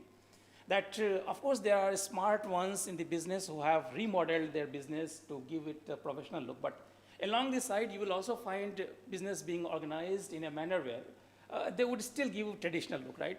So they do have, products in their shops, which would be diverse in nature, but they did not, or they would not bother to kind of, remodel or kind of, bring them in a shape where it would have a mall-like appearance, which would be the case in the case of, most of the modern markets which are developing now. But one thing would be very clearly identified. Most of the people who would be in the business, and especially the business which would comprise the major share of the local economic Bodh Gaya, they would be from outside Bodh Gaya, right? The earlier ones who would be local residents of Bodh Gaya, they would be, they would have hotels like Niranjana and a few others. But the people who were from not so much better off or well-off background, they would kind of continue with their traditional business in which they would be. That is one. And second, as far as Bodh Gaya is concerned, the larger understanding is that Bodh Gaya might have commercialized itself.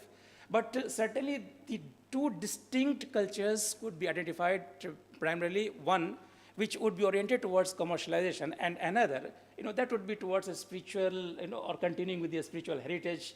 But the larger understanding which would come, with the introduction, or interaction with the monasteries or monks there. So their opinion would be that local people would be less interested in a spiritual heritage and a spiritual philosophy. Rather than their only objective would be to make some business and make some money out of the inflow of tourists and all those things. So this is something in the terms of preliminary understanding. As I've said, I'm still trying to develop it more and bring in more data to give it kind of very concrete. Thank you so much. Thank you so much for your attention.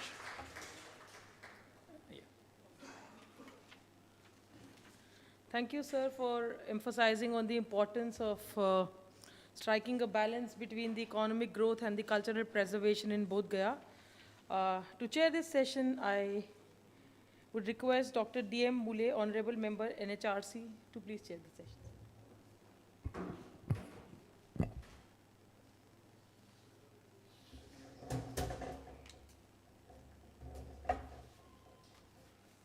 Well, thank you very much, all the panelists.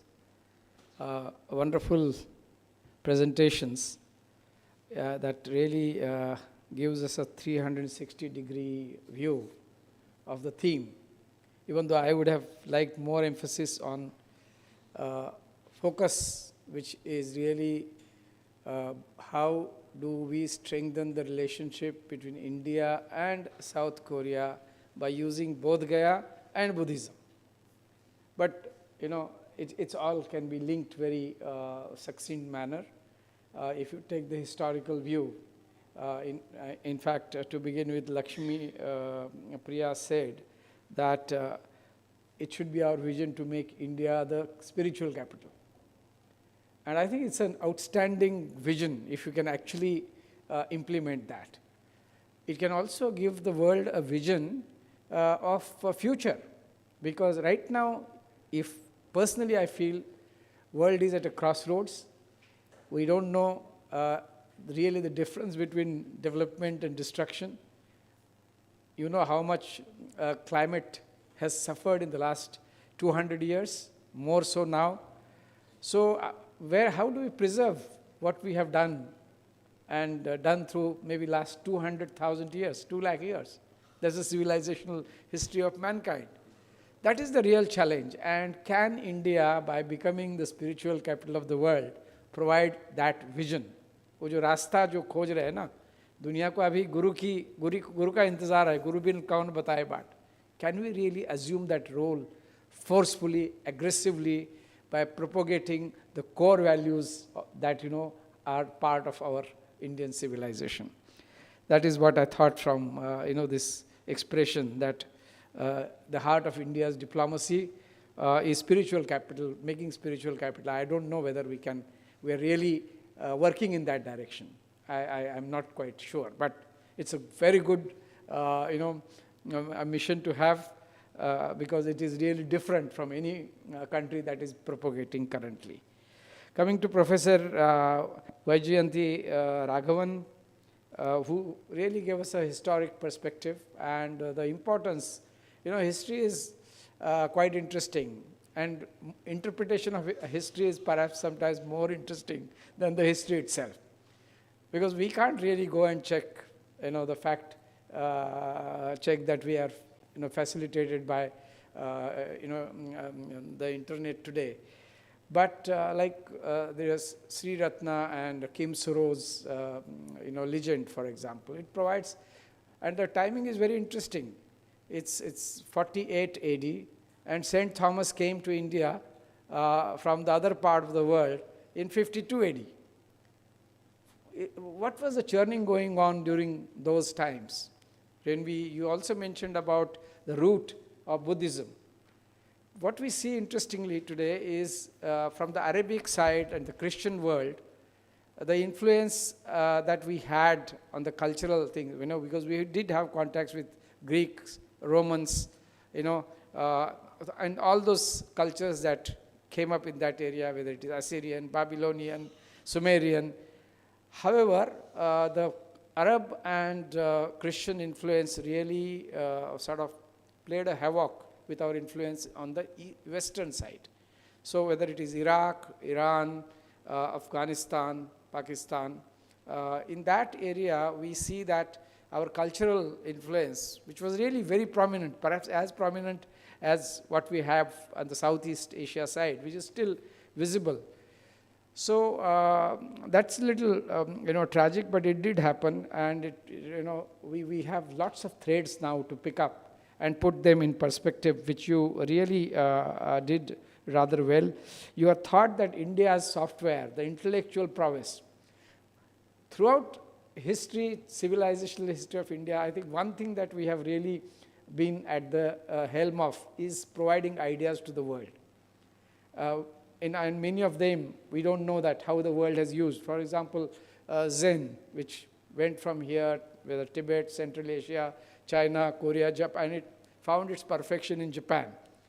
Judo, for example, karate, many of these things have really yoga, the entirety, yoga in its entirety. So to really putting this in more powerful and layman's language today is, in my view, extremely important, because it is a fact that when we talk of resurgence of India in a new context, in the current politico-economic ecosystem of India, it's very important that we are able to not only glorify through words, but also through examples, the kind of history that we have had in the past. So software, hardware idea is excellent, because I always feel that if each of the world's countries is given a role, what role India would have? Because we are very bad in implementing laws, excellent laws we have got. Similarly, excellent thoughts we have in this country, so we can become ideal teachers and professors all over the world. That role can be assigned to India. Software again. But free thinking has also been hampered in our country. Once in a while, we have really stopped. Maybe it's the aggression, it's the Macaulay system that made us into clerks, and now digital clerks more so. And now, I was mentioning in the morning that 5 lakh Indian youth go abroad for education every year. That's your and my children, because they mostly come from middle class. And we spend about 3 to 4 lakh crores on them. Why this kind of intellectual bankruptcy we have in the country, that we don't have the centers of excellence where our youth feels confident that we can make the world by taking education in this country? It's a thought for food for thought.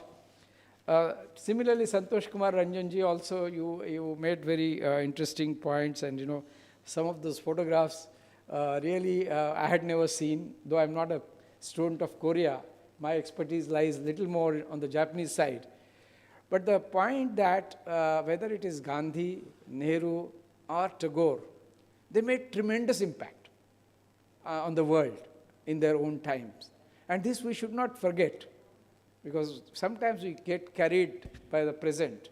But it's very important that the best of the past we should retain, highlight, and integrate it into our current narrative. And in Tagore I have seen he visited Japan more than once.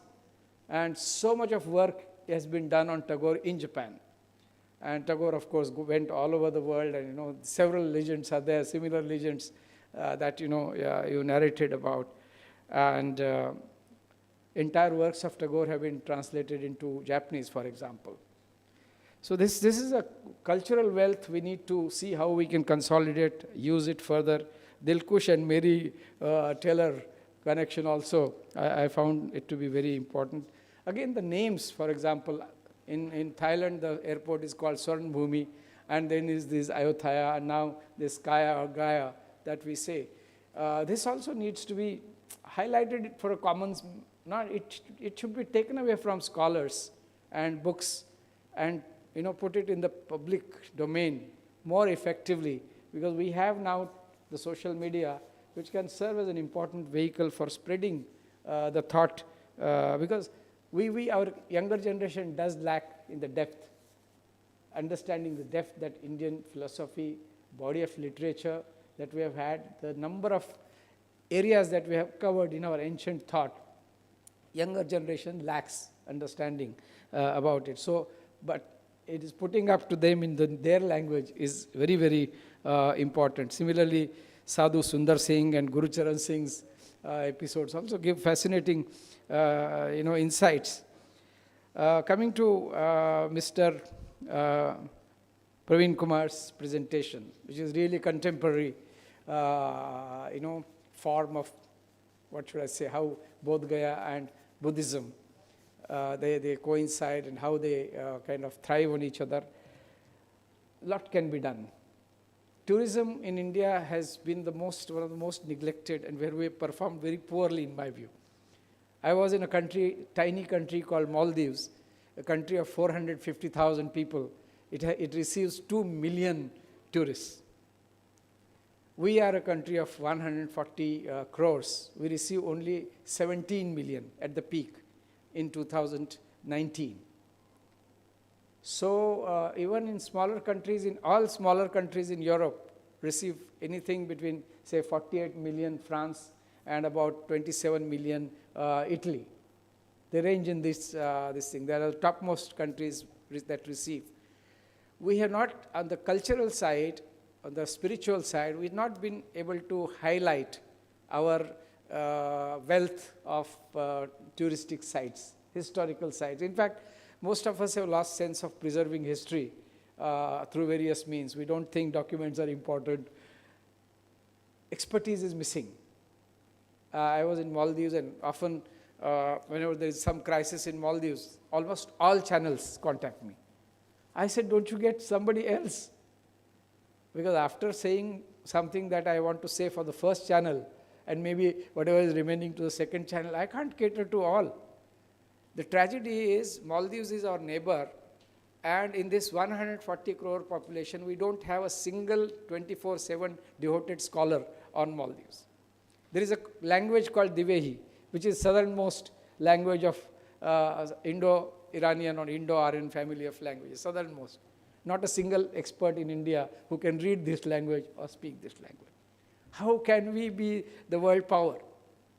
So expertise about international relations, expertise about country-specific expertise is something that we have completely neglected in the 75 years. We have to do a lot of effort on that front if you want to really become the software, intellectual software power center of the world or spiritual center of the world. Because its understanding cannot be that we convey what we want to convey. No, it has to be a kind of an exchange. And then only we'll be able to convince. Because if people realize that, well, we don't listen, we only want to tell, that's not going to work in the modern world, because it's a world that questions. And logic has matured to such a level that nobody accepts plain statements which are more like a judgmental or preaching type. So we have a lot of work to do on how to use this. How do we, for example, get ASEAN to talk about Buddhism and Bodh Gaya? I remember 1995 to 95, I was in Japan, and Madam Mayawati, Bihar's then CM, had visited. And that time she said that we are going to start from next month. And she declared a date also. We'll have a direct flight between Bodh Gaya and Tokyo. This is in 1990s. I'm not sure whether today that direct flight is there. Is there? Chartered flights have started. So that's a good beginning, because I think the Japanese tourists who came to Buddhist circuit, they always complained about not having enough toilets, not having enough rooms, having rooms with that stink, where the water is often of red color or brown color.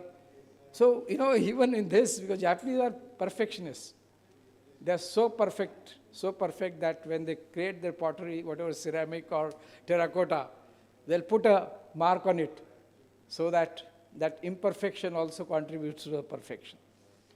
We are on the reverse side still. We need to do a lot of work. For example, urban planning is very poor. Sewage systems are not up to the mark.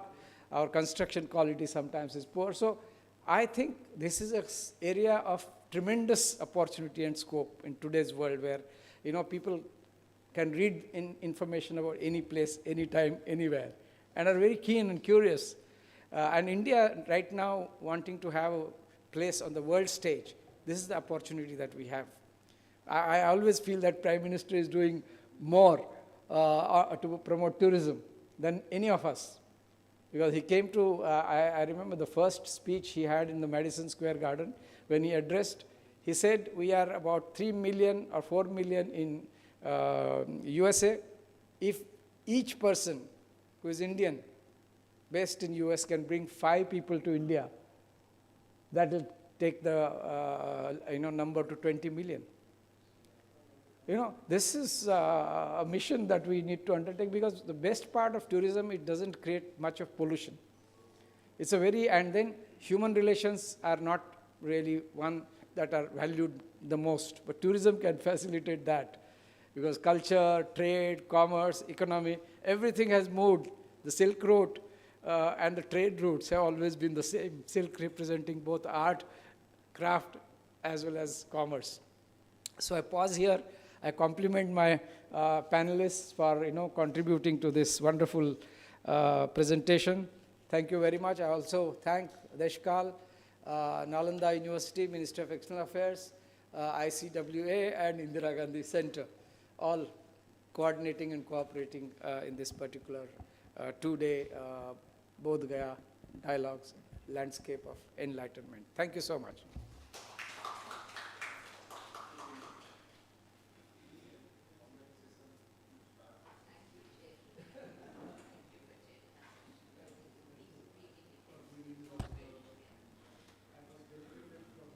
Thank you, sir, for summing up the special session for today on Indo-Korean ties.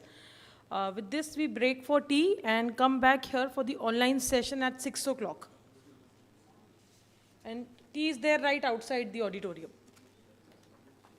Thank you.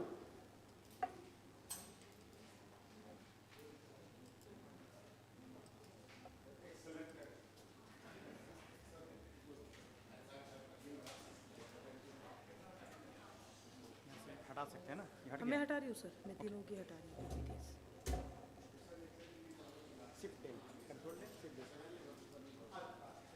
नहीं 3 है ना।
Good evening, everyone. We're in the session 4 for the day. It's an online session. Shri Brijendra Singh Dua, architect and designer, Studio Earth, New Delhi. And the topic is Knowing, Deciphering, Communicating a Multi-Layered World, the Magad region. Brij Dua is an architect by training and a graphic designer by passion who co-edits and publishes Landscape, a quarterly journal of landscape architecture in India. As part of its work, the journal has researched and published nature in the city maps of historic sites of Delhi, Pune, Bangalore, Kolkata, Lucknow, Jaipur, and most recently Bhopal. These maps explore their regional context, inception, evolution, and growth in respect of their relationship with nature and culture. Over to you, Bridji.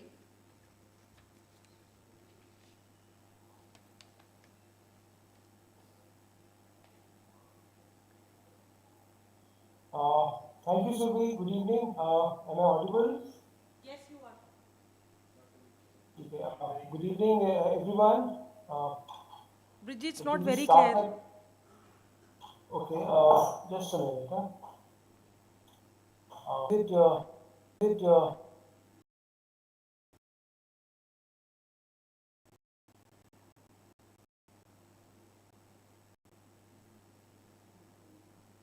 Shri, am I audible? Yes, yes, better. Actually,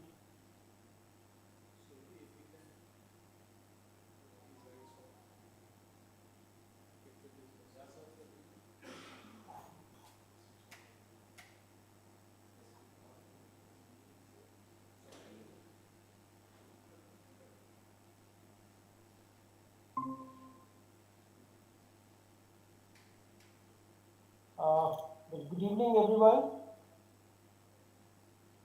We'd like to start by thanking Deshkal Society and especially Sanjay ji for giving me this opportunity to present some of my work, some of my thoughts in this forum. Thank you also to Nalanda University for the opportunity. And I'm sure it's been a very long day, and I'll keep my presentation very short and crisp. I'm sure you all must be really tired. So I'll quickly start my presentation. As Surbi introduced me, we're architects and designers. I'm based in New Delhi, and with our training in architecture, we try to look at things in our own way. So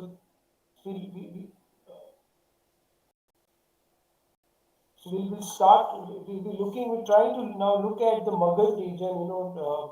Trying to know it, decipher it, and communicate it. It's a multi-layered world.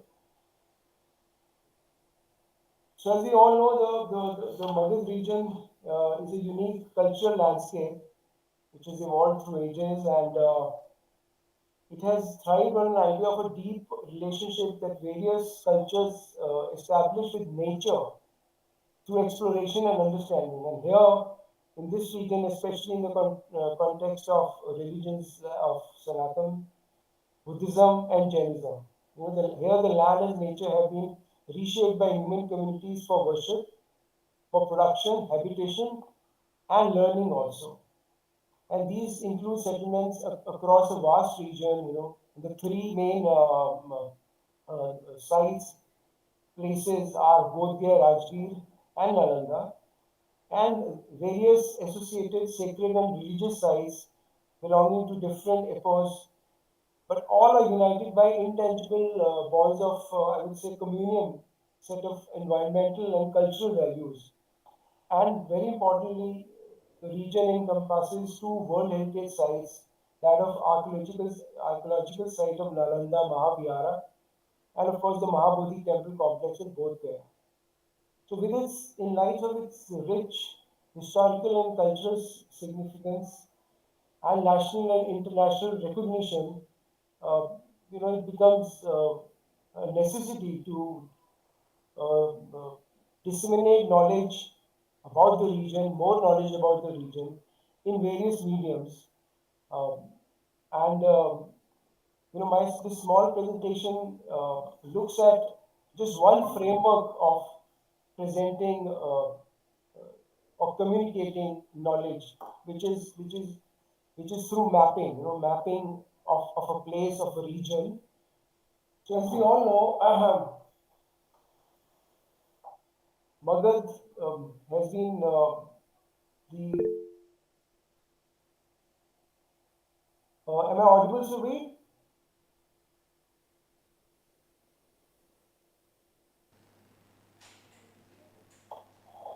Well, as you all know, that Magad, the ancient kingdom of India, was the nucleus of several kingdoms or empires between the 6th century BC. Bridgie, sorry to interrupt. The audio is not very clear.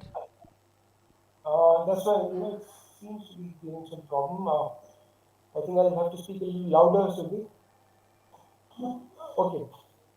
So, Magad region was the nucleus of several large kingdoms or empires between the 6th century BC and 8th century, we all know that. And the early importance of the region may be explained because of its strategic position in the Indo-Gangetic plains. As it's very clear in this map, the region lies between the river Ganga on the north, the river Son on its west, there's Falgu river flows through it, Sakri flows through it, and in the west there are these undulating hillocks or mountains where the Gautam Buddha wildlife sanctuary. So it's kind of an enclosed region, a very important plain, Gangetic plain, Indo-Gangetic plain, which enabled trade and communication, across India. And it remained the center of cultural development and social evolutions. And some of the historically important sites of region include Rajgir, Gaya, and Bodh Gaya first. 16 Mahajanapadas described in Puranas, they describe Magad as one of the prominent ones. And of course, the region also played an important role in the classical age of the Gupta dynasty in the 4th century when various norms of Indian literature, art, architecture, and philosophy were established in or around this region. So this of course has been a center of activity for a very, very, very long time. So now to look at this region, we how to knowing this region, how to decipher this large region, one of the process or one of the ways looking at layers. We divide this region into layers. So one of the first layers would be the natural layers. We look at nature, how nature has shaped the region, and the region's the beauty with hills and streams and valleys and which are sited on fertile land, and but they're away from the coast, of course. So the nature itself made this a prominent region for settlements for uninterrupted time, for a very long time, through centuries. And Rajgir itself was known as Giri Vraja, which defined a unique geographical identity to the place, which was protected and enclosed by hills, and it was kind of a valley. And the Rajgir, of course, as a lot of people would already know, that it consists of the 5 hills. It's called Panch Pahari, and some are even rocky hills with Falgu River flowing through them. And of course, in today's time, in current scenario, the region also houses many nature reserves and sanctuaries, and it's one of the most serene natural regions in the country. So what is the natural layer? As you can see various sites. If you look at the place through a natural lens, the Rajgir Wild Sanctuary, and even this is an 1800 watercolor drawing showing the Mahabodhi temple. It was lying in forest, and of course the Mahabodhi tree itself. So nature has shaped and played a very important in this region. So that's one layer. The second layer, of course, is the historical layer. Uh, the history, the remains, the architectural history of the place. That's layer number two. That's another layer which adds to the region. Of course, Nalanda, Mahavihara, the Barbar caves. There's an Aina Mahal, Sujata. Of course, Bodh Gaya has so many sites. So this is an old image of the Barbar hill with the caves. This is again a very old image of Bodh Gaya. I think this is Bodh Gaya actually, from the Falgu River. That's a image there. Ruins of the Aina Mahal currently. And of course, in this scenario, the new Nalanda University, has added its footprint in the region, and it's a new landmark. That's what we're saying. It's an institute like this and a place like this it shapes. It not only shapes the academics of and the lives of students who are studying there, but it actually as a project, it's in the long run. In the next 10, 20, 30, 50, 100 years, it's also going to shape the direction of the region, the entire region where it's going. So that's a very, very important landmark that has been added to this region. Then, of course, we look at cultural layer. The cultural and religious layers are, kind of overlapping. Of course, the cultural layer has, it's been closely associated with Hinduism, Buddhism, and Jainism, and the region finds its mention in the Mahabharata and the Ramayana, and Bodh Gaya, of course, houses Mahabodhi temple complex in very many Buddhist monasteries, and Gaya, of course, has been chosen as one of the 12 heritage cities to benefit from the government's Heritage City Development Program. So the cultural and the religious layers again add another dimension to the region, and these are another two layers that one can look at while looking at the region.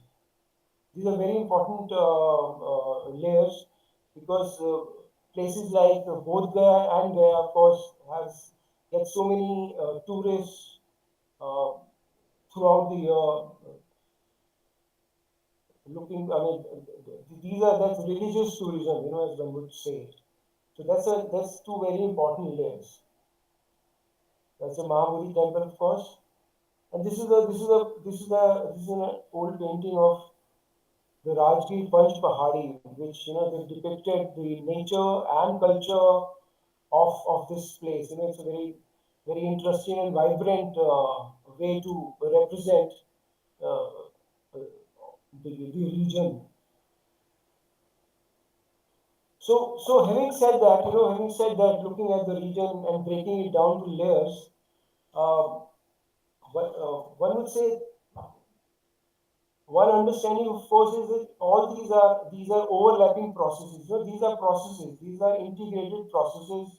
These are not products, and these are ever evolving and changing with time. And our work as designers or as someone or even historians or as researchers.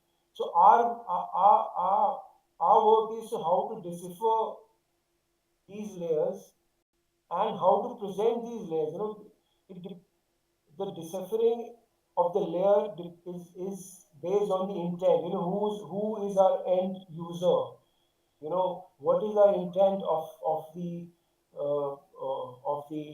communication medium that we are choosing, and depending on that, we look at we choose one layer over the other, and these layers are actually transparent because these are all integrated and overlapping.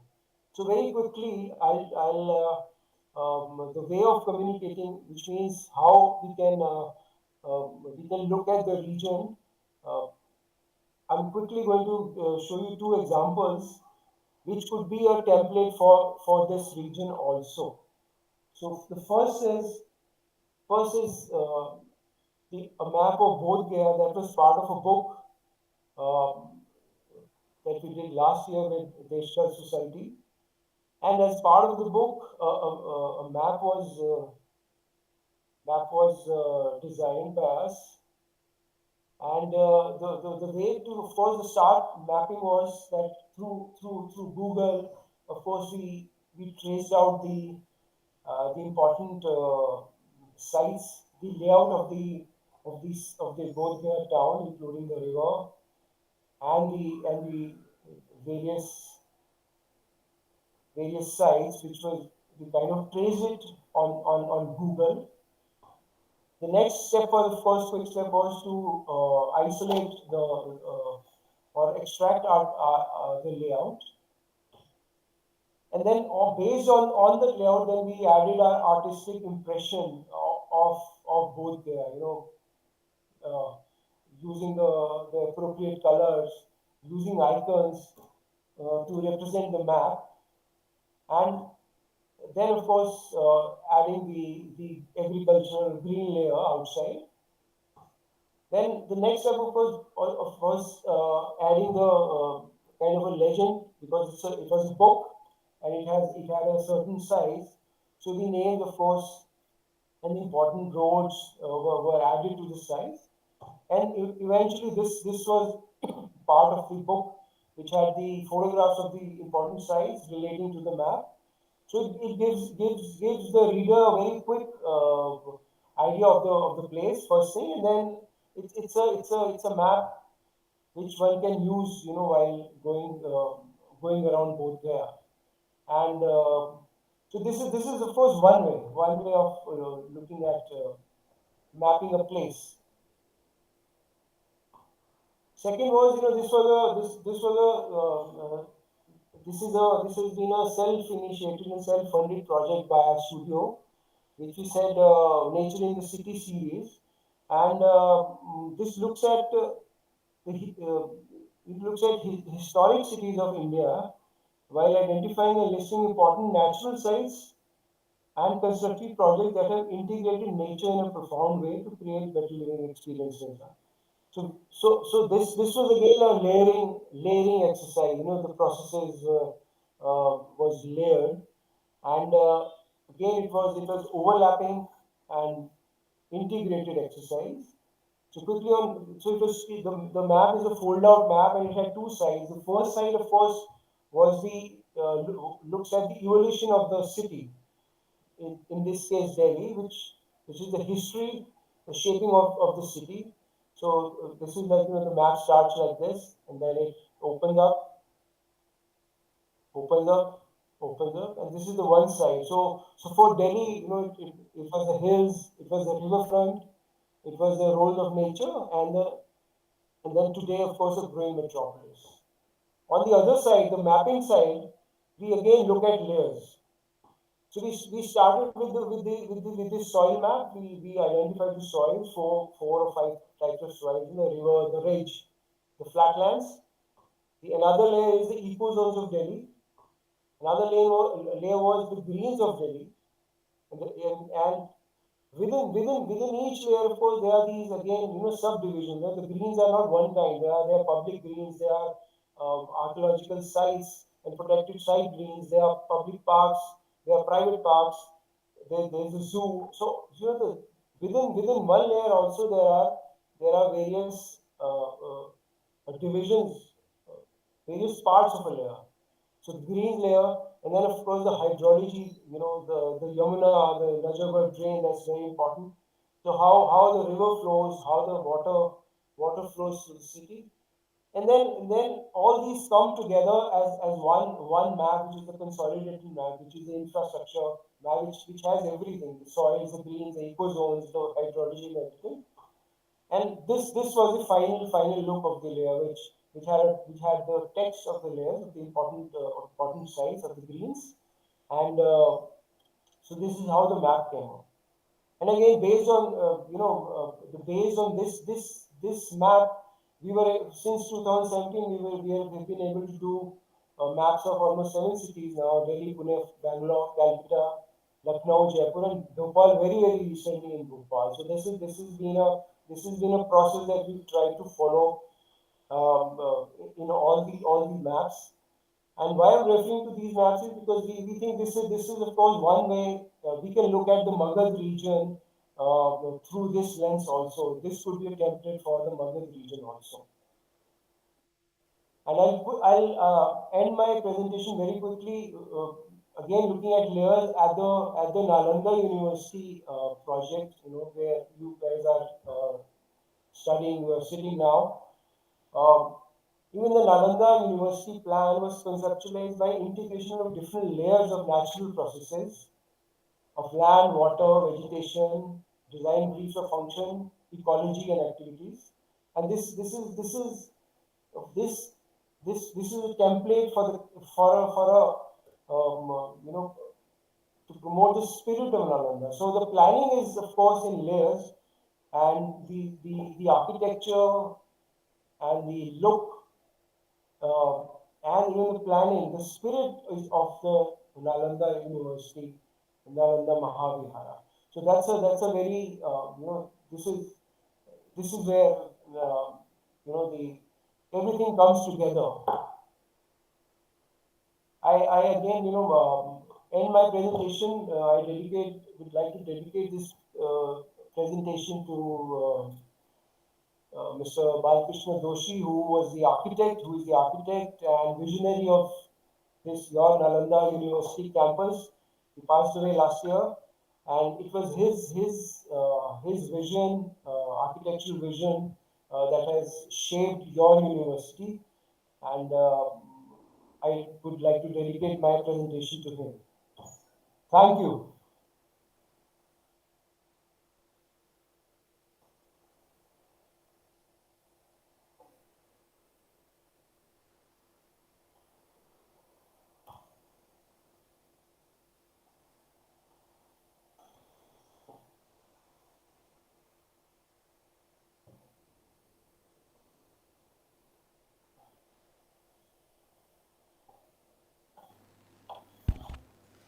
Thank you very much, Bridji, for making us understand and interpret the intricacies of the Magad region that involves exploring various aspects such as history, culture, geography, and socio-economic factors that shape this region. And also for highlighting the Delhi's demographic layout and the socio-economic factors. So if we have any questions for Bridji, we may please come up with. Yeah, Mike.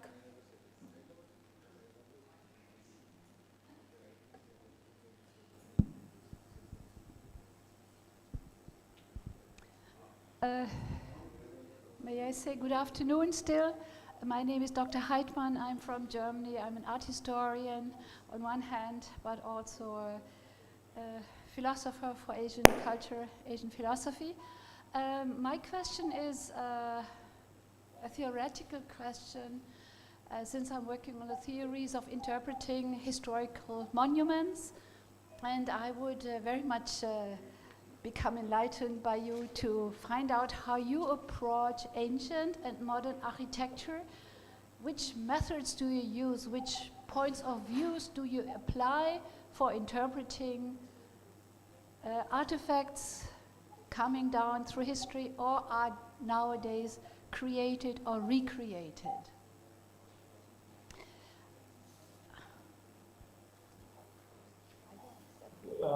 Thank you. Well, are we looking at only artifacts or also architecture? That's my question would be. You may start with architecture. I'll be happy with that. Okay, for architecture, it's kind of simpler because for historic architecture or let's say the architecture that should be conserved, it's because architecture doesn't have one layer. It's through decades, through centuries. And it's always actually it depends on the person who's looking at it, or person the agency or the person who's uh, conservation architect who's looking at it to unveil what layer for the public, or to bring out what layer. For example, in Delhi, the famous Humayun tomb has Mughal layer, there's pre-Mughal layer, there's a Mughal layer, and then a lot of landscape around Humayun tomb was done by the British. And then, so when they were trying to restore and conserve the Humayun tomb, it was the Aga Khan Trust and their conservation architects who decided to kind of bring out the colonial layer, the English layer, not so much the Mughal layer, or probably the Mughal layer. So that it's always contentious. It's always very debatable to which layer to bring out for a historic monument. In India, unfortunately, for modern architecture, we don't have very many guidelines, because a lot of post-independence architecture of the 50s and the 60s, which we consider as landmark projects, a lot of the agencies don't think them as so that conserving the modern architecture is again a very debatable issue. For artifacts, again, artifacts is much easier maybe, because we can, one can date. Uh, there are these techniques that you can date the artifacts. You can source, know the source of at least the location of the artifacts. So that's a kind of a relatively easier field than probably architecture. Thank you so much. Thank you. I hope I've answered your question fully. Well, it's a complicated issue. I'm working on theories, Yes. empirical theories, and then also the very modern theories that allow for more personal interpretation. And I just wanted to get your viewpoint on how you are proceeding when you find artifacts, or when you are confronted with modern architecture, also like funeral sites. In Delhi, there is one beautiful funeral site of Mahatma Gandhi and of Rajiv Gandhi. They are tainted by postmodern architectural strains, Yes. so it would have been interesting to exchange to listen to your point of view. Thank you so much.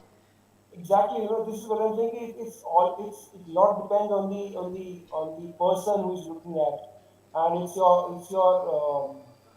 like I said in my presentation, that the end product, whether it's a map or a publication or anything, it's up to the team who's working there. I mean, it's which layer to give how much importance to. There are so many layers. Nothing is in isolation. Everything is overlapping. Integrated. So it's up to the team to take out or highlight one particular layer or a set of layers. So it depends on the person. Yes, I was also thinking on multi-layered architectural straits like Taj Mahal. It has many influences from the Greek society and from Plato's society, geometrical forms, inlays from the Italian Renaissance time. It has Central Asian straits, it has modern Indian addings, and especially modern Indian symbolism. So it's a very complex site, and your view or your theory or your approach would have been very interesting to get to know. Yes, because I think any architecture is a reflection of its particular time and context, and especially for Taj Mahal, because it took 30 years, and the craftsmen were for a craftsmen of Taj Mahal were from various regions, and when they came together, of course, each one of them brought something some expertise, some of his own background, some of his own speciality to it. So Tamil, of course, you can't be classified as one single style, because there's so many, like you said. So this is true for so many monuments and architecture around the world. It's again a teamwork, and it's a very large team, with various backgrounds.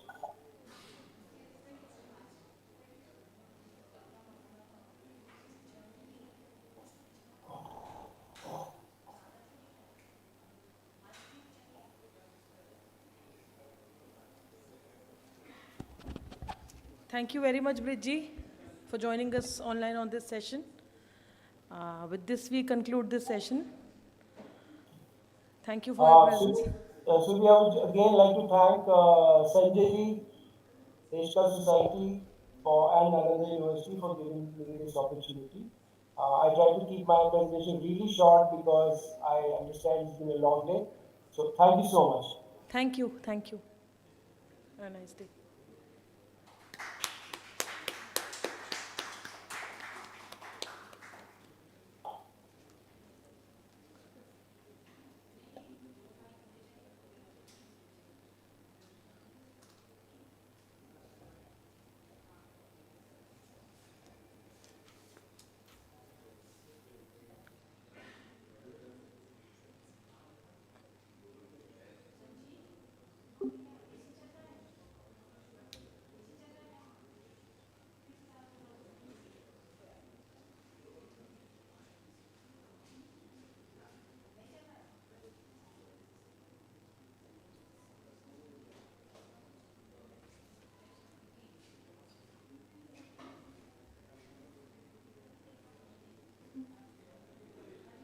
No, 5 minutes, yeah.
आपका तो आपने जो भेजा था ये है, मैं इसको शॉर्ट कर दूँगी लेकिन बहुत बड़ा है।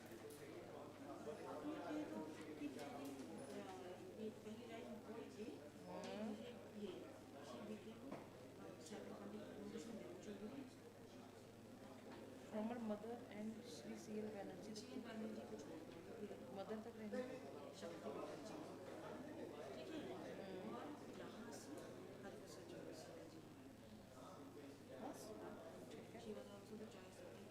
छोड़ दिया ठीक है बस हो गया ऐसे कह दो इन्होंने बहुत बुक्स आर्टिकल्स लिखे और बहुत बुक्स मिले हैं बस एक सेंटेंस में बुक्स आर्टिकल्स एंड बुक्स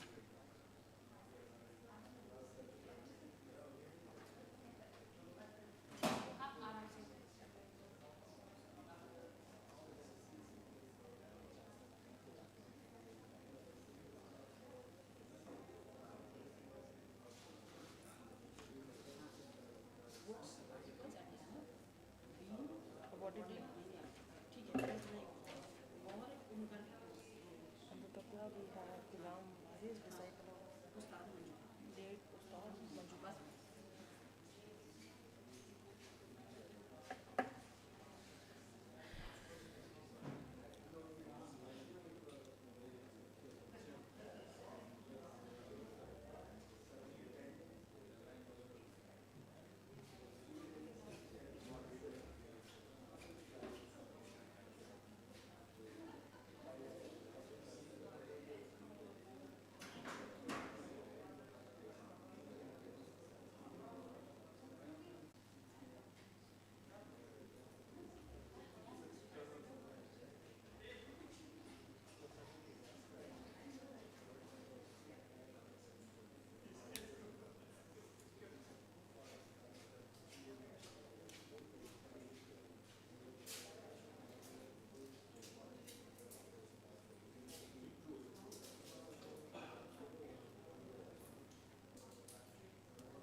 क्या हुआ?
साउंड बढ़ाओ।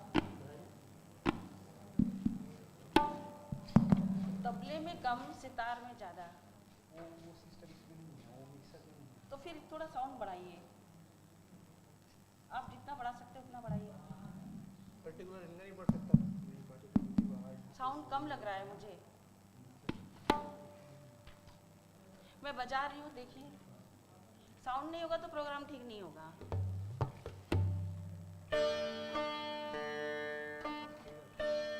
यहाँ का ठीक है, ये वाला ठीक है, इसका देख लो।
Good evening, everyone. Music can be best defined as the sound that is pleasing to the ear. Dr. Chakravarti's slender fingers bring out the best of notes from the strings of sitar and give a mesmerizing effect to the listeners. Born into a Bengali family of music lovers, she received musical guidance initially from her mother, late Srimati Shakti Mukherjee. She became a disciple of Pandit Padma Bhushan Debu Chaudhary, a sitar player of international repute, and completed her doctoral thesis under his guidance and got training from Ustad Ghulam Dastagir Khan. Presently learning from Padma Bhushan and Padma Vibhushan Pandit Hari Prasad Chaurasia, she has written many books and articles and have been awarded many times. On the tabla, we have Ghulam Waris, disciple of late Ustad Manju Khan.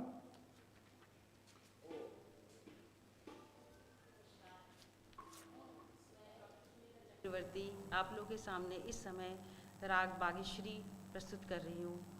आप सबका आज्ञा चाहती हूँ और अपना कार्यक्रम का शुभारंभ करती हूँ। मेरे साथ गुलाम वारिस जी हैं। ये अजराड़ा घराने के प्रसिद्ध खलीफा उस्ताद स्वर्गीय मंजू खां जी के शागिर्द हैं गुलाम वारिस जी।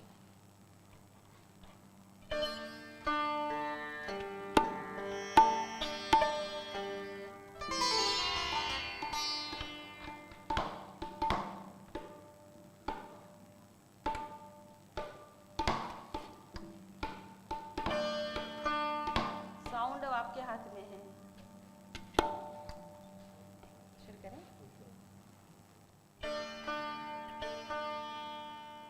मैं आलाप जोड़ झाला, फिर मस्जिद का निगत, एक ताल की गत, रजा का निगत, झाला बजाऊंगी। उसके बाद एक राग पीलू में धुन बजाऊंगी।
कुछ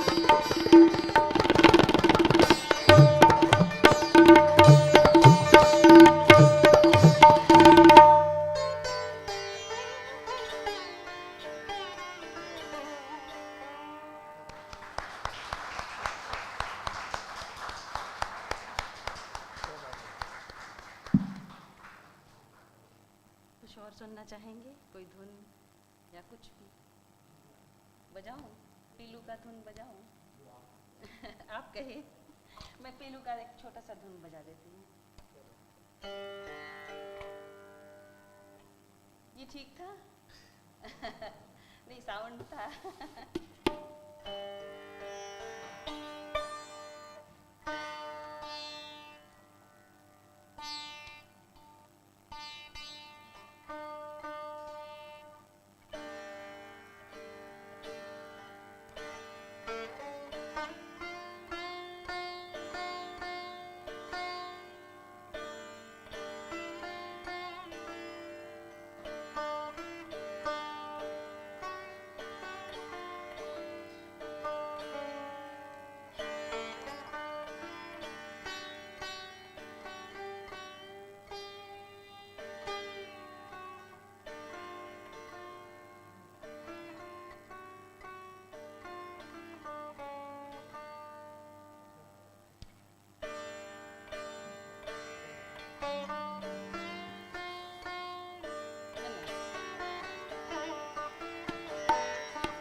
धन्यवाद, आप सबने सुना। संजय जी का बहुत बहुत धन्यवाद। आप लोग जो भी यहाँ पे उपस्थित है, आप सभी का, मैं सबका नाम तो नहीं जानती, पर मैं आप सभी विद्वज्जनों का प्रणाम करती हूँ।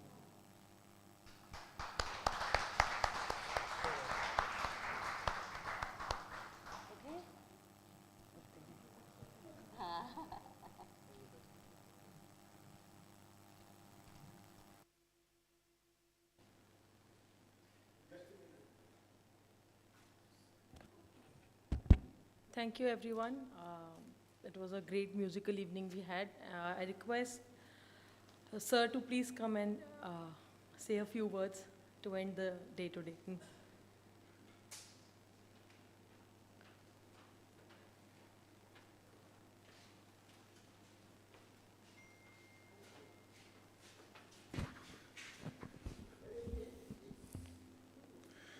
सबसे पहले तो मैं